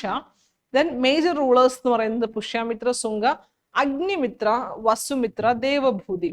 ഈ അഗ്നിമിത്രയെ കുറിച്ച് ഒരു PYQല് ചോദിച്ചിട്ടുണ്ട്. എന്താണ് ചോദിച്ചിട്ടുള്ളതെന്ന് വെച്ച് കഴിഞ്ഞാല് ഇതാണ് PYQ. Which one of the following books of ancient India has the love story of the son of the founder of Sunga dynasty? അപ്പം അഗ്നിമിത്രയുടെ ലവ് സ്റ്റോറിയാണ് നമ്മുടെ കാളിദാസൻ എഴുതിയിട്ടുള്ള മാളവിക അഗ്നിമിത്രം എന്ന് പറയുന്നത്, അല്ലെ. അപ്പൊ ജസ്റ്റ് അതിനെക്കുറിച്ചൊരു ചോദ്യം ഉണ്ടായിരുന്നു. ഇനി നമ്മൾ പ്രധാനപ്പെട്ട മറ്റ് ആസ്പെക്റ്റുകളിലേക്ക് പോവുകയാണെന്നുണ്ടെങ്കിൽ നമ്മൾ പറയുന്നത് ശുംഗാസ് പ്രിഡോമിനന്റ്ലി പാട്രണൈസ്ഡ് ഹിന്ദുയിസം. അപ്പൊ അതുകൊണ്ട് തന്നെ ബുദ്ധിസത്തിന് ഡിക്ലൈൻ ഉണ്ടായി എന്ന് പറയുന്നു. എന്നാൽ നമ്മൾ ബുദ്ധിസത്തില് നമ്മുടെ സാഞ്ചി സ്തൂപയെ അതിന്റെ അശോകൻ പീരീഡിലൊക്കെ സാഞ്ചി സ്തൂപ കുറച്ചുകൂടെ സിമ്പിൾ ആയിരുന്നു. അതിന്റെ മേലുള്ള കുറെ അധികം ഡെക്കറേഷൻസ് ഒക്കെ വരുന്നത് നമ്മുടെ ശുംഗ പീരീഡിലാണ്. അപ്പം നമുക്ക് ബുദ്ധിസ്റ്റുകളെ പെർസിക്യൂട്ട് ചെയ്തു എന്ന് പറയുന്നുണ്ട്. Yet there are evidences of patronising Buddhism also. പിന്നീട് മനുസ്മൃതി കമ്പൈൽ ചെയ്യുന്നത് സുംഗ പീരീഡിലാണ്, അത് നമ്മൾ ഓർത്തിരിക്കുക. പിന്നെ സുംഗ പീരീഡിലെ മറ്റൊരു development Heliodorus pillar. It's a very famous pillar in Vidisha അല്ലെങ്കിൽ മധ്യപ്രദേശിലെ വിദിഷ എന്ന് പറയുന്ന സ്ഥലത്തുള്ള ഒരു പില്ലറാണ്. That is dedicated to lord Vishnu. അപ്പം that pillar is also known as Heliodorus pillar. അപ്പൊ അത് ആർക്ക് വേണ്ടിയിട്ടാണ്? ഒരു ഗ്രീക്ക് അംബാസിഡർ പണി കഴിപ്പിച്ചതാണ്. അദ്ദേഹം എന്താണ് വിദിഷയിൽ നമ്മുടെ ബൃഹദ്രഥയല്ല ദേവഭൂതി എന്ന് പറയുന്ന ഒരു കിങ്ങിന്റെ സമയത്ത് എന്താ പറയാ, നമ്മളിവിടെ ഒരു ദേവഭൂതി എന്ന് പറയുന്ന ഒരു കിങ് കണ്ടില്ലേ, ഇദ്ദേഹത്തിന്റെ സമയത്താണ് ഒരു ഗ്രീക്ക് റൂളർ അംബാസഡർ എന്ത് ചെയ്യുന്നത്, വിദിഷയിൽ ഒരു പില്ലർ പണിയുന്നത്. ഓക്കെ, അപ്പം അതൊരു ഇമ്പോർട്ടൻ്റ് ആസ്പെക്റ്റ് ആണ്. പിന്നെ നമ്മൾ ലിറ്ററേച്ചർ ആൻഡ് അതർ ഡെവലപ്മെന്റ്സ് പറയുമ്പോൾ സംസ്കൃതത്തിന്റെ റിനൈസൻസ് ശുംഗ പീരീഡിൽ ഉണ്ടാവുന്നുണ്ട്. അതുപോലെ തന്നെ പതാഞ്ജലി മഹാഭാഷ എഴുതുന്നത് ശുംഗ പീരീഡിലാണ്. അതായത് പാണിനിയുടെ അഷ്ടാധ്യായി എന്ന് പറയുന്നത് സംസ്കൃത് ലാംഗ്വേജ് അല്ലെങ്കിൽ ഗ്രാമറിലെ ഏറ്റവും ടോപ്പ് ആയിട്ടുള്ള ബുക്കാണ്. അതിൻ്റെ ഒരു കമന്ററിയാണ് പതാഞ്ജലിയുടെ മഹാഭാഷ്യ. അത് എഴുതപ്പെടുന്നത് അപ്പം ശുംഗ പീരീഡിലാണെന്ന് ഓർത്തിരിക്കുക. അതുപോലെ യോഗ സൂത്രങ്ങൾ കമ്പൈൽ ചെയ്യുന്നതും ഈ പീരീഡിലാണ്. പിന്നീട് കാളിദാസന്റെ മാളവിക അഗ്നിമിത്രം ഞാൻ നേരത്തെ മെൻഷൻ ചെയ്തിരുന്നു. അഗ്നിമിത്ര ശുംഗയുടെ ലവ് സ്റ്റോറിയും ലൈഫും ഒക്കെയാണ് അതിൽ പറയുന്നത്. അതാണ് PYQല് നമ്മളോട് ചോദിച്ചിട്ടുള്ളത്. ഇതാണ് ഞാൻ നേരത്തെ ഡിസ്കസ് ചെയ്ത PYQ. ഇനി നമ്മൾ ശുംഗാസ് കഴിഞ്ഞാൽ പിന്നെ വരുന്നത് കൺവാസ് ആണ്. അപ്പം കൺവാസ് എന്ന് പറയുമ്പോഴേക്കും നമുക്കറിയാം എന്താണ്, അധികം ഒന്നും പഠിക്കാനില്ല. കൺവാസ് വളരെ ചെറിയൊരു ടെറിട്ടറിയാണ്, ഒത്തിരി ടെറിട്ടറീസ് ഒന്നും ഇവരുടെ കയ്യിലില്ല. അപ്പം ലാസ്റ്റ് ശുംഗ റൂളറിനെ സക്സീഡ് ചെയ്ത് വരുന്നത് ഇവരാണ്. അപ്പം വസുദേവ കണ്വയാണ് അതിന്റെ ഫൗണ്ടർ. പിന്നീട് അങ്ങോട്ടുള്ള സക്സസർ റൂളേഴ്സിനെ കുറിച്ച് നമുക്ക് വലിയ അറിവില്ല. എന്നിട്ട് കൻവാസിന് ശേഷം പിന്നീട് പവറിലേക്ക് വരുന്നത് ശതവാഹനാസ് ആണ്. അപ്പൊ നിങ്ങൾ ശതവാഹനാസിന്റെ ഒരു ടെറിട്ടറി നോക്കുവാണെങ്കിൽ ഒരു വ്യത്യാസം മനസ്സിലാവും. അവര് കുറച്ചുകൂടെ ഡെക്കാൻ റീജിയനിലാണ് വരുന്നത് അല്ലെ. പാടലിപുത്ര ഏകദേശം ഇങ്ങനെ ഈ ഭാഗമൊക്കെയാണ്, മഗധ, പാടലിപുത്ര ഇതൊക്കെ അല്ലെ. അപ്പം ശതവാഹനാസിന്റെ പ്രത്യേകത they were primarily their territories were in the Deccan region. അതായത് ഇന്നത്തെ ആന്ധ്രാപ്രദേശിന്റെ പാർട്സ്, മഹാരാഷ്ട്രയുടെ പാർട്സ്, കുറേശ്ശെ മധ്യപ്രദേശ്, ഇങ്ങനത്തെ കുറെ റീജിയൻസ് ആണ് നമ്മുടെ ശതവാഹനാസിന്റെ. ഈവൻ ഗുജറാത്തിന്റെ പാർട്സ് പോലും ഉണ്ട്. ഓക്കെ, അപ്പം Satavahanas were also called as ആന്ധ്രാസ്. ആന്ധ്രാസ് എന്ന് ചില പുരാണങ്ങളിലൊക്കെ വിശേഷിപ്പിക്കുന്നത് നമ്മുടെ ശതവാഹനാസ് ആണെന്നാണ് പറയപ്പെടുന്നത്. ഇനി ഇവരുടെ ഒരു പ്രത്യേകത, after the Mauryan decline the bridge the north and south India. അപ്പൊ നോർത്ത് ഇന്ത്യയും സൗത്ത് ഇന്ത്യയും തമ്മിലുള്ള ഒരു ബ്രിഡ്ജ് ആയിട്ട് ആക്ട് ചെയ്യാൻ ആർക്ക് സാധിച്ചു? ശതവാഹനാസിന് സാധിച്ചു. ഇനി ഇതിന്റെ ഫൗണ്ടർ ആയിട്ട് പറയുന്നത് സിമുക ശതവാഹനയാണ് അതിന്റെ ഫൗണ്ടർ ആയിട്ട് പറയുക. ഇവരുടെ ആദ്യത്തെ ക്യാപിറ്റല് പ്രതിസ്ഥാന അല്ലെങ്കിൽ പൈഥൻ ഇൻ മഹാരാഷ്ട്രയാണ്. രണ്ടാമത്തെ സെക്കൻഡറി ക്യാപിറ്റലാണ് അമരാവതി ഇൻ ആന്ധ്രാപ്രദേശ്. അപ്പൊ പ്രതിസ്ഥാന അല്ലെങ്കിൽ പൈഥൻ മഹാരാഷ്ട്രയിലുള്ളതായിരുന്നു അവരുടെ ക്യാപിറ്റല്. പിന്നീട് അമരാവതി അല്ലെങ്കിൽ അമരാവതി ഇൻ ആന്ധ്രാപ്രദേശ്, അതാണ് അവരുടെ സെക്കൻഡറി ക്യാപിറ്റൽ. ഇനി പ്രധാനപ്പെട്ട റൂളേഴ്സ് എന്ന് പറയുമ്പോഴേക്കും നിങ്ങൾക്ക് ഊഹിക്കാം ഈ ശതവാഹനാസിന്റെ പ്രത്യേകത ഒരു മാട്രിലീനിയൽ സിസ്റ്റം ആണ്. നമ്മൾ ഇവരുടെ ഒരു മാട്രിലീനിയൽ, അതായത് their names were taken after their mother. അമ്മയുടെ പേരും കൂടി ഇവരുടെ പേരിന്റെ കൂടെ ചേർക്കുന്നുണ്ട്. അപ്പൊ we believe that some kind of ഒരു matrilineal system might have followed in the Satavahana period. അപ്പൊ എന്തായാലും ഗൗതമി പുത്ര ശതകർണിയാണ് ഏറ്റവും പ്രോമിനന്റ് റൂളർ. പിന്നീട് വസിഷ്ഠി പുത്ര പുലമവി. അപ്പൊ ഇദ്ദേഹത്തിന്റെ പ്രത്യേകത, he defeated Shakas, Greeks, Parthians, പിന്നെ ഷാക്ക റൂളർ ആയിട്ടുള്ള നഹാപണ, ഇവരെയൊക്കെ തോൽപ്പിച്ചിട്ടുണ്ട്. അതുപോലെ തന്നെ വേദിക് ട്രഡീഷൻസ് വളരെയധികം റിവൈവ് ചെയ്തു. And Nasik inscription is attributed to him by his, അദ്ദേഹത്തിന്റെ മദറാണ്. അപ്പൊ അദ്ദേഹത്തിന്റെ അച്ചീവ്മെന്റ്സ് ഒക്കെ നാസിക് ഇൻസ്ക്രിപ്ഷനിൽ മെൻഷൻ ചെയ്യുന്നുണ്ട്. പിന്നീട് Vasishthiputra Pulamavi, he expanded the maritime trade with Roman empire. അതുപോലെ തന്നെ മറ്റ് രീതിയിലും തന്റെ എംപയറിനെ എൻറിച്ച് ചെയ്തു. പിന്നെ വരുന്ന ഒരു ലാസ്റ്റ് പവർഫുൾ കിങ് എന്ന് പറയുന്നത് യജ്ഞശ്രീ ശതകർണിയാണ്. അപ്പം ഇതാണ് പ്രധാനമായിട്ടും. പിന്നെ ശതവാഹനാസിന്റെ പീരീഡിലെ ഏറ്റവും നമ്മൾ ശ്രദ്ധിക്കുന്നതെന്ന് വെച്ച് കഴിഞ്ഞാൽ ശതവാഹന പീരീഡ് ആണ് നമ്മുടെ ഏൻഷ്യന്റ് ഇന്ത്യയിലെ earliest evidence four land grants നമുക്ക് തരുന്നത്. അതായത് നമുക്കറിയാം പല ബ്രാഹ്മിൺസിനും അല്ലെങ്കിൽ പല കമ്മ്യൂണിറ്റീസിനും രാജാക്കന്മാരൊക്കെ ലാൻഡ് ടാക്സ് ഫ്രീ ആയിട്ടൊക്കെ ഇങ്ങനെ എന്താ പറയാ കൊടുക്കുമായിരുന്നു. അപ്പം ലാൻഡ് ഗ്രാൻഡിന്റെ ഏർലിയസ്റ്റ് എവിഡൻസ് നമുക്ക് കിട്ടുന്നത് ശതവാഹന പീരീഡിലാണ്. അപ്പൊ അതൊന്ന് ഓർത്ത് വെക്കുക. ഇനി നമുക്ക് അടുത്ത ഏരിയയിലോട്ട് പോവാം. ഇനി ബുദ്ധിസ്റ്റ് ആർക്കിടെക്ചർ, നമ്മുടെ ശതവാഹനാസ് വളരെയധികം പാട്രണൈസ് ചെയ്യുന്ന ചില വർക്കുകളുണ്ട്. ഒന്ന് ഒത്തിരി ചൈത്യാസും വിഹാരാസും ഇവർ പാട്രണൈസ് ചെയ്തിട്ടുണ്ട്. ഇപ്പം ഈ കാർലൈ ചൈത്യ, ഏറ്റവും ലാർജസ്റ്റ് ബുദ്ധിസ്റ്റ് കേവ് ടെമ്പിൾ അല്ലെങ്കിൽ ഏറ്റവും വലിയ ചൈത്യ ഹാൾ ഉള്ളത് കാർലൈറ്റ് കേവ്സിലാണ്. അപ്പൊ അത് പാട്രണൈസ് ചെയ്യുന്ന ശതവാഹനാസ് ആണ്. അതുപോലെ അമരാവതി ആൻഡ് നാഗാർജുന കൊണ്ട നമ്മൾ പഠിച്ചിട്ടുണ്ടല്ലോ, അമരാവതി സ്കൂൾ ഓഫ് ആർട്ട്, അത് പാട്രണൈസ് ചെയ്തിരുന്നത് ശതവാഹനാസ് ആണ്. അതുപോലെ first use of white marble in India for stupa decorations, അതെല്ലാം. പിന്നെ their tenure is marked for religious syncretism. Brahmanism revive ചെയ്യുന്നുണ്ട്, ബുദ്ധിസം ഒക്കെ അതിൻ്റെ കൂടെ പാരലലി ഫ്ലറിഷ് ചെയ്യുന്നുണ്ട്, അങ്ങനത്തെ കുറേ കാര്യങ്ങളാണ്. പിന്നെ നമ്മൾ ശതവാഹനാസിന്റെ ഒരു ഇമ്പോർട്ടൻ്റ് ആസ്പെക്ട് ഓർത്തിരിക്കേണ്ടത്, ഒരു ശതവാഹന കിങ് ആയിട്ടുള്ള ഹാലയാണ് എന്ത് കമ്പോസ് ചെയ്യുന്നത്, ഒരു ഗത സപ്തസതി എന്ന് പറയുന്ന ഒരു പ്രാകൃത് പോയം കളക്ഷൻ കമ്പോസ് ചെയ്യുന്നത്. ശതവാഹനാസിന്റെ ഒഫീഷ്യൽ ലാംഗ്വേജും പ്രാകൃതമായിരുന്നു. അപ്പൊ നമുക്ക് എന്താ പറയാ,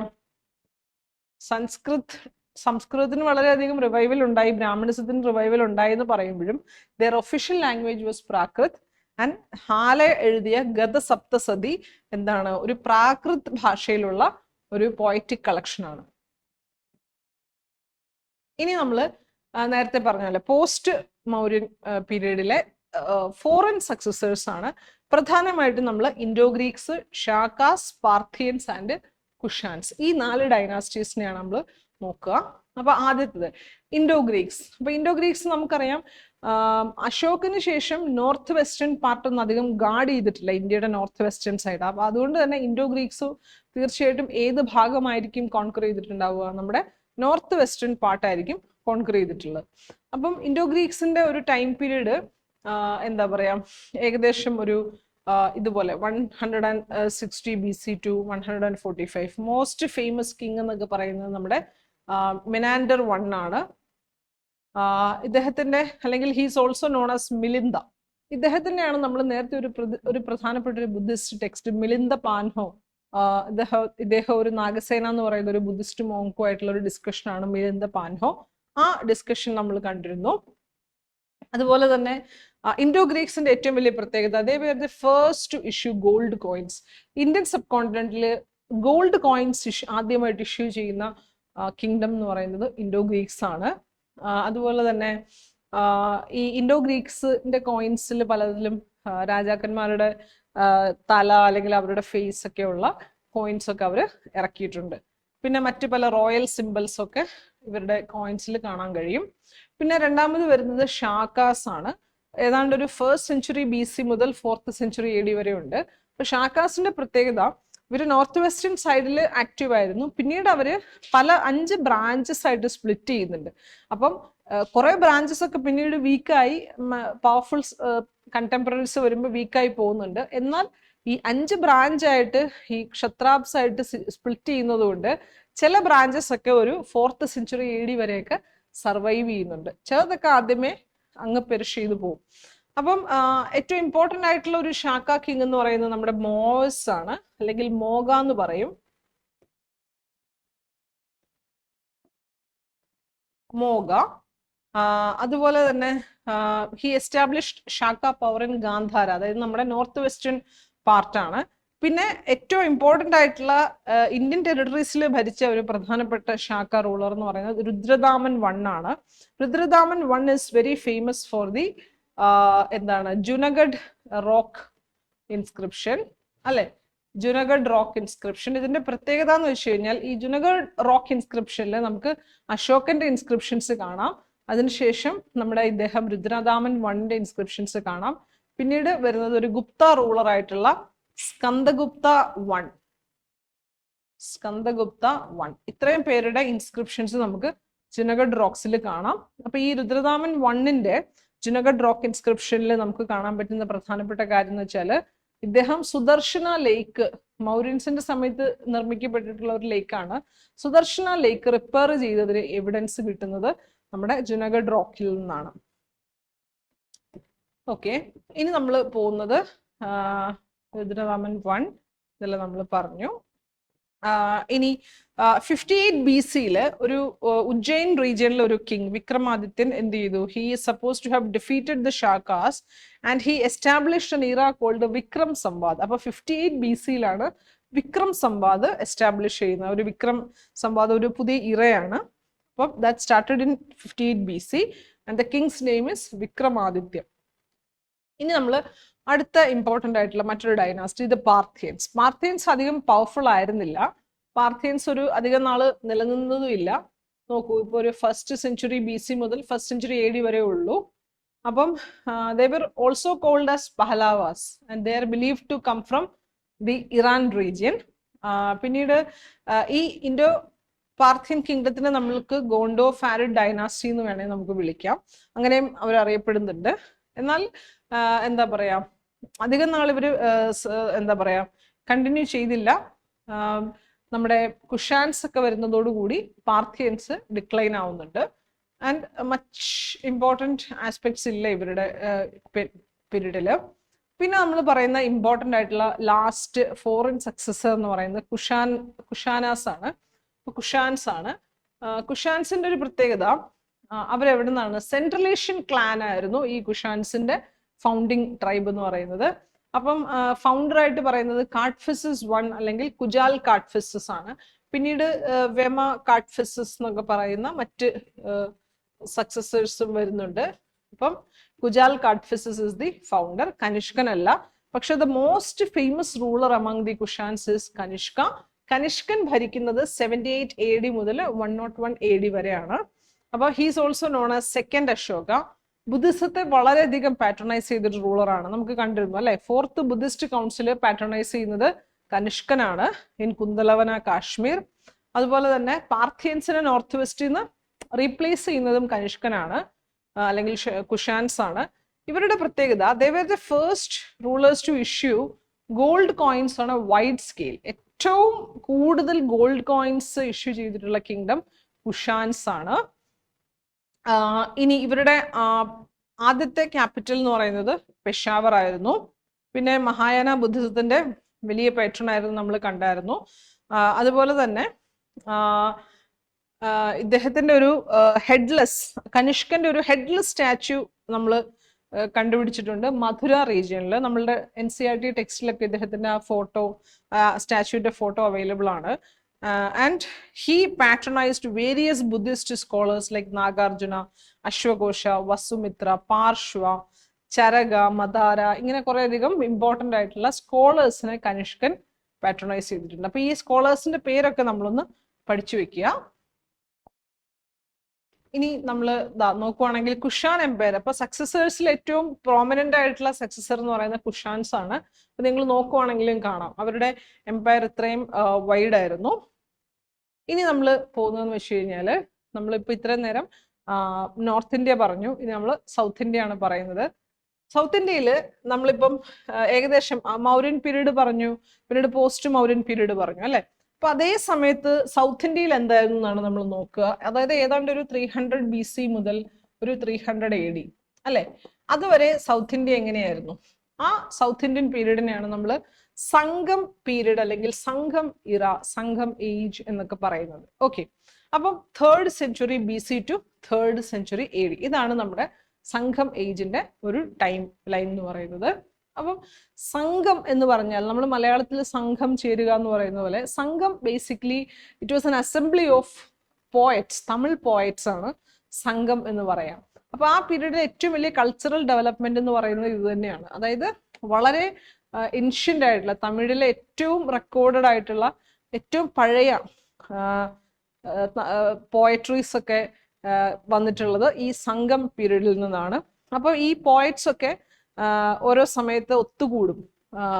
എന്നിട്ട് അവരുടെ പോയംസ് ഒക്കെ റിസൈറ്റ് ചെയ്യുകയും അതിനെ ബേസ് ചെയ്ത് ഡിസ്കസ് ചെയ്യുകയൊക്കെ ചെയ്യുമായിരുന്നു അല്ലെ.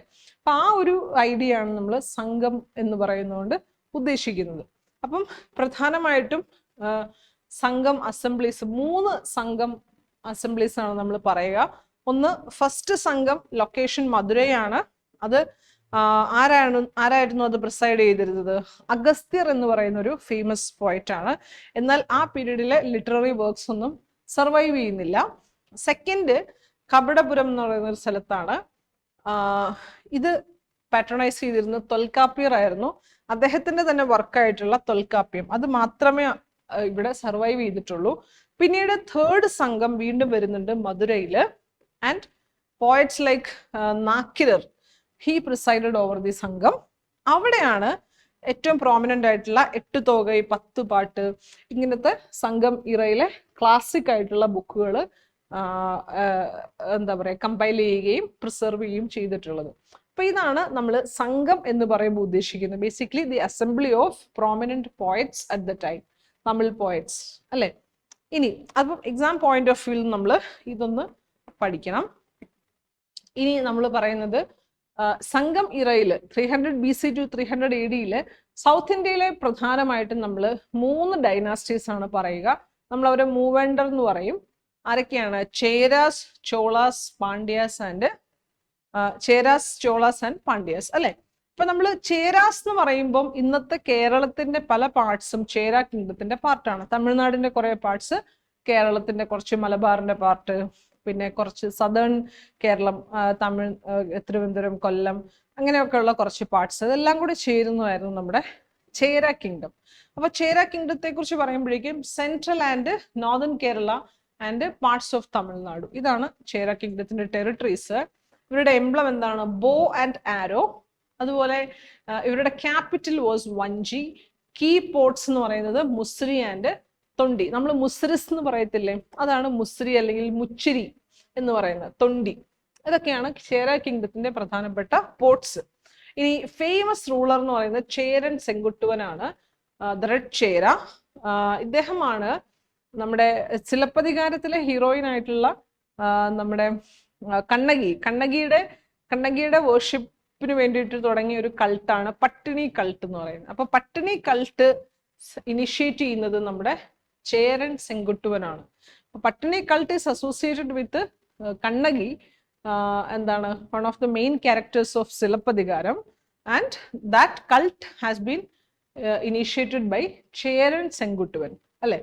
ഇനി നമ്മൾക്കറിയാം 3 തമിഴ് ഡൈനാസ്റ്റീസും അല്ലെങ്കിൽ സൗത്ത് ഇന്ത്യൻ ഡൈനാസ്റ്റീസും ദേ ഹാഡ് വെരി എന്താണ് elaborate trade deals with the Roman empire. ഇനി രണ്ടാമത് പറയുന്ന പ്രധാനപ്പെട്ട ഒരു ഡൈനാസ്റ്റിയാണ് ചോളാസ്. അപ്പൊ ചോളാസ് എന്ന് പറയുമ്പോഴേക്കും ഇന്നത്തെ Thanjavur, central and northern Tamil Nadu, ആ പാർട്ടാണ്, കാവേരി ഡെൽറ്റ, അതാണ് ഇവരുടെ ടെറിട്ടറി എന്ന് പറയുന്നത്. അവരുടെ capital was called Uraiyur. Later അവരുടെ ക്യാപിറ്റൽ പുഹാർ അല്ലെങ്കിൽ പൂംപുഹാർ എന്ന് പറയുന്ന കാവേരി തീരത്തെ ഒരു ഡെൽറ്റൈക് റീജിയനിലെ ഒരു ലൊക്കേഷൻ ആയിട്ട് മാറി. പിന്നെ അദ്ദേഹത്തിന്റെ ഏറ്റവും ഫേമസ് റൂളർ എന്ന് പറയുന്നത് ചോളാസുമായി ബന്ധപ്പെട്ട ഇൻസ്ക്രിപ്ഷൻ ആണ് പുഗലൂർ ഇൻസ്ക്രിപ്ഷൻ. അപ്പൊ പല ടൈപ്പ് റൂളേഴ്സിനെ കുറിച്ച് പറയുന്നുണ്ട്. അതിൽ ഏറ്റവും പ്രധാനപ്പെട്ടത് നമ്മുടെ കരികാല ചോളയാണ്. He celebrated for his victory on at the battle of Venni. Battle of Venni Karikala ചോളയുമായിട്ട് അസോസിയേറ്റഡ് ആണ്, where he defeated all the other 2 South Indian dynasties, the Pandyas and the Cheras. Battle of വെണ്ണിയിലെ Karikala Chola defeated the Pandyas and the Cheras. പിന്നെ ഈ കരികാല ചോളയാണ് Kallanai dam എന്ന് പറഞ്ഞിട്ടൊരു dam construct ചെയ്യുന്നത് across the Kaveri river, ഇറിഗേഷനും മറ്റു പർപ്പസിനും വേണ്ടിയിട്ടാണ്. അപ്പൊ അതും ഫേമസ് ആണ്. പിന്നെ മൂന്നാമത് പറയുന്നത് Pandyas. Their capital was Madurai and their emblem was fish. ചോളാസിന്റെ എംബ്ലം ടൈഗർ ആയിരുന്നു. പിന്നീട് ഏറ്റവും ഫേമസ് റൂളർ നെടുഞ്ചേളിയാൻ എന്ന് പറയുന്ന ഒരു റൂളറാണ്. അദ്ദേഹം സിലപ്പതികാരത്തിൽ മെൻഷൻഡ് ആണ്. അതുപോലെ തന്നെ ഈ സംഘം പോയറ്റ്സിന്റെ അസംബ്ലി എല്ലാം പാട്രണൈസ് ചെയ്തിരുന്നത് നമ്മുടെ പാണ്ഡ്യ റൂളേഴ്സ് ആയിരുന്നു. ഓക്കെ, അപ്പം അത് ഇമ്പോർട്ടൻ്റ് ആണ്. ഇനി നമുക്ക് 1-2 സംഘം ഏജിന്റെ മറ്റ് ഫീച്ചേഴ്സ് നോക്കാം. അഡ്മിനിസ്ട്രേറ്റീവ് സ്ട്രക്ചർ എന്ന് പറയുമ്പോഴേക്കും നമുക്ക് പ്രധാനമായിട്ടും ഒരു ഹൈറാർക്കിയിൽ പറയുകയാണെന്നുണ്ടെങ്കിൽ നമുക്ക് പറയാം ഊര്, നാട്, നാടിന്റെ ഗ്രൂപ്പ്സിനെ നമ്മൾ വളനാട് എന്ന് പറയും. പിന്നീട് മണ്ഡലം. മണ്ഡലമാണ് ഏറ്റവും ലാർജസ്റ്റ് പ്രോവിൻസ്, മണ്ഡലം. ഇതാണ് ഒരു എന്താ പറയാ, നമ്മൾ അതിനൊരു എന്താ പറയാ, ഒരു അസെൻഡിങ് ഓർഡറിൽ പറയുകയാണെങ്കിൽ ഇങ്ങനെ ഇരിക്കും.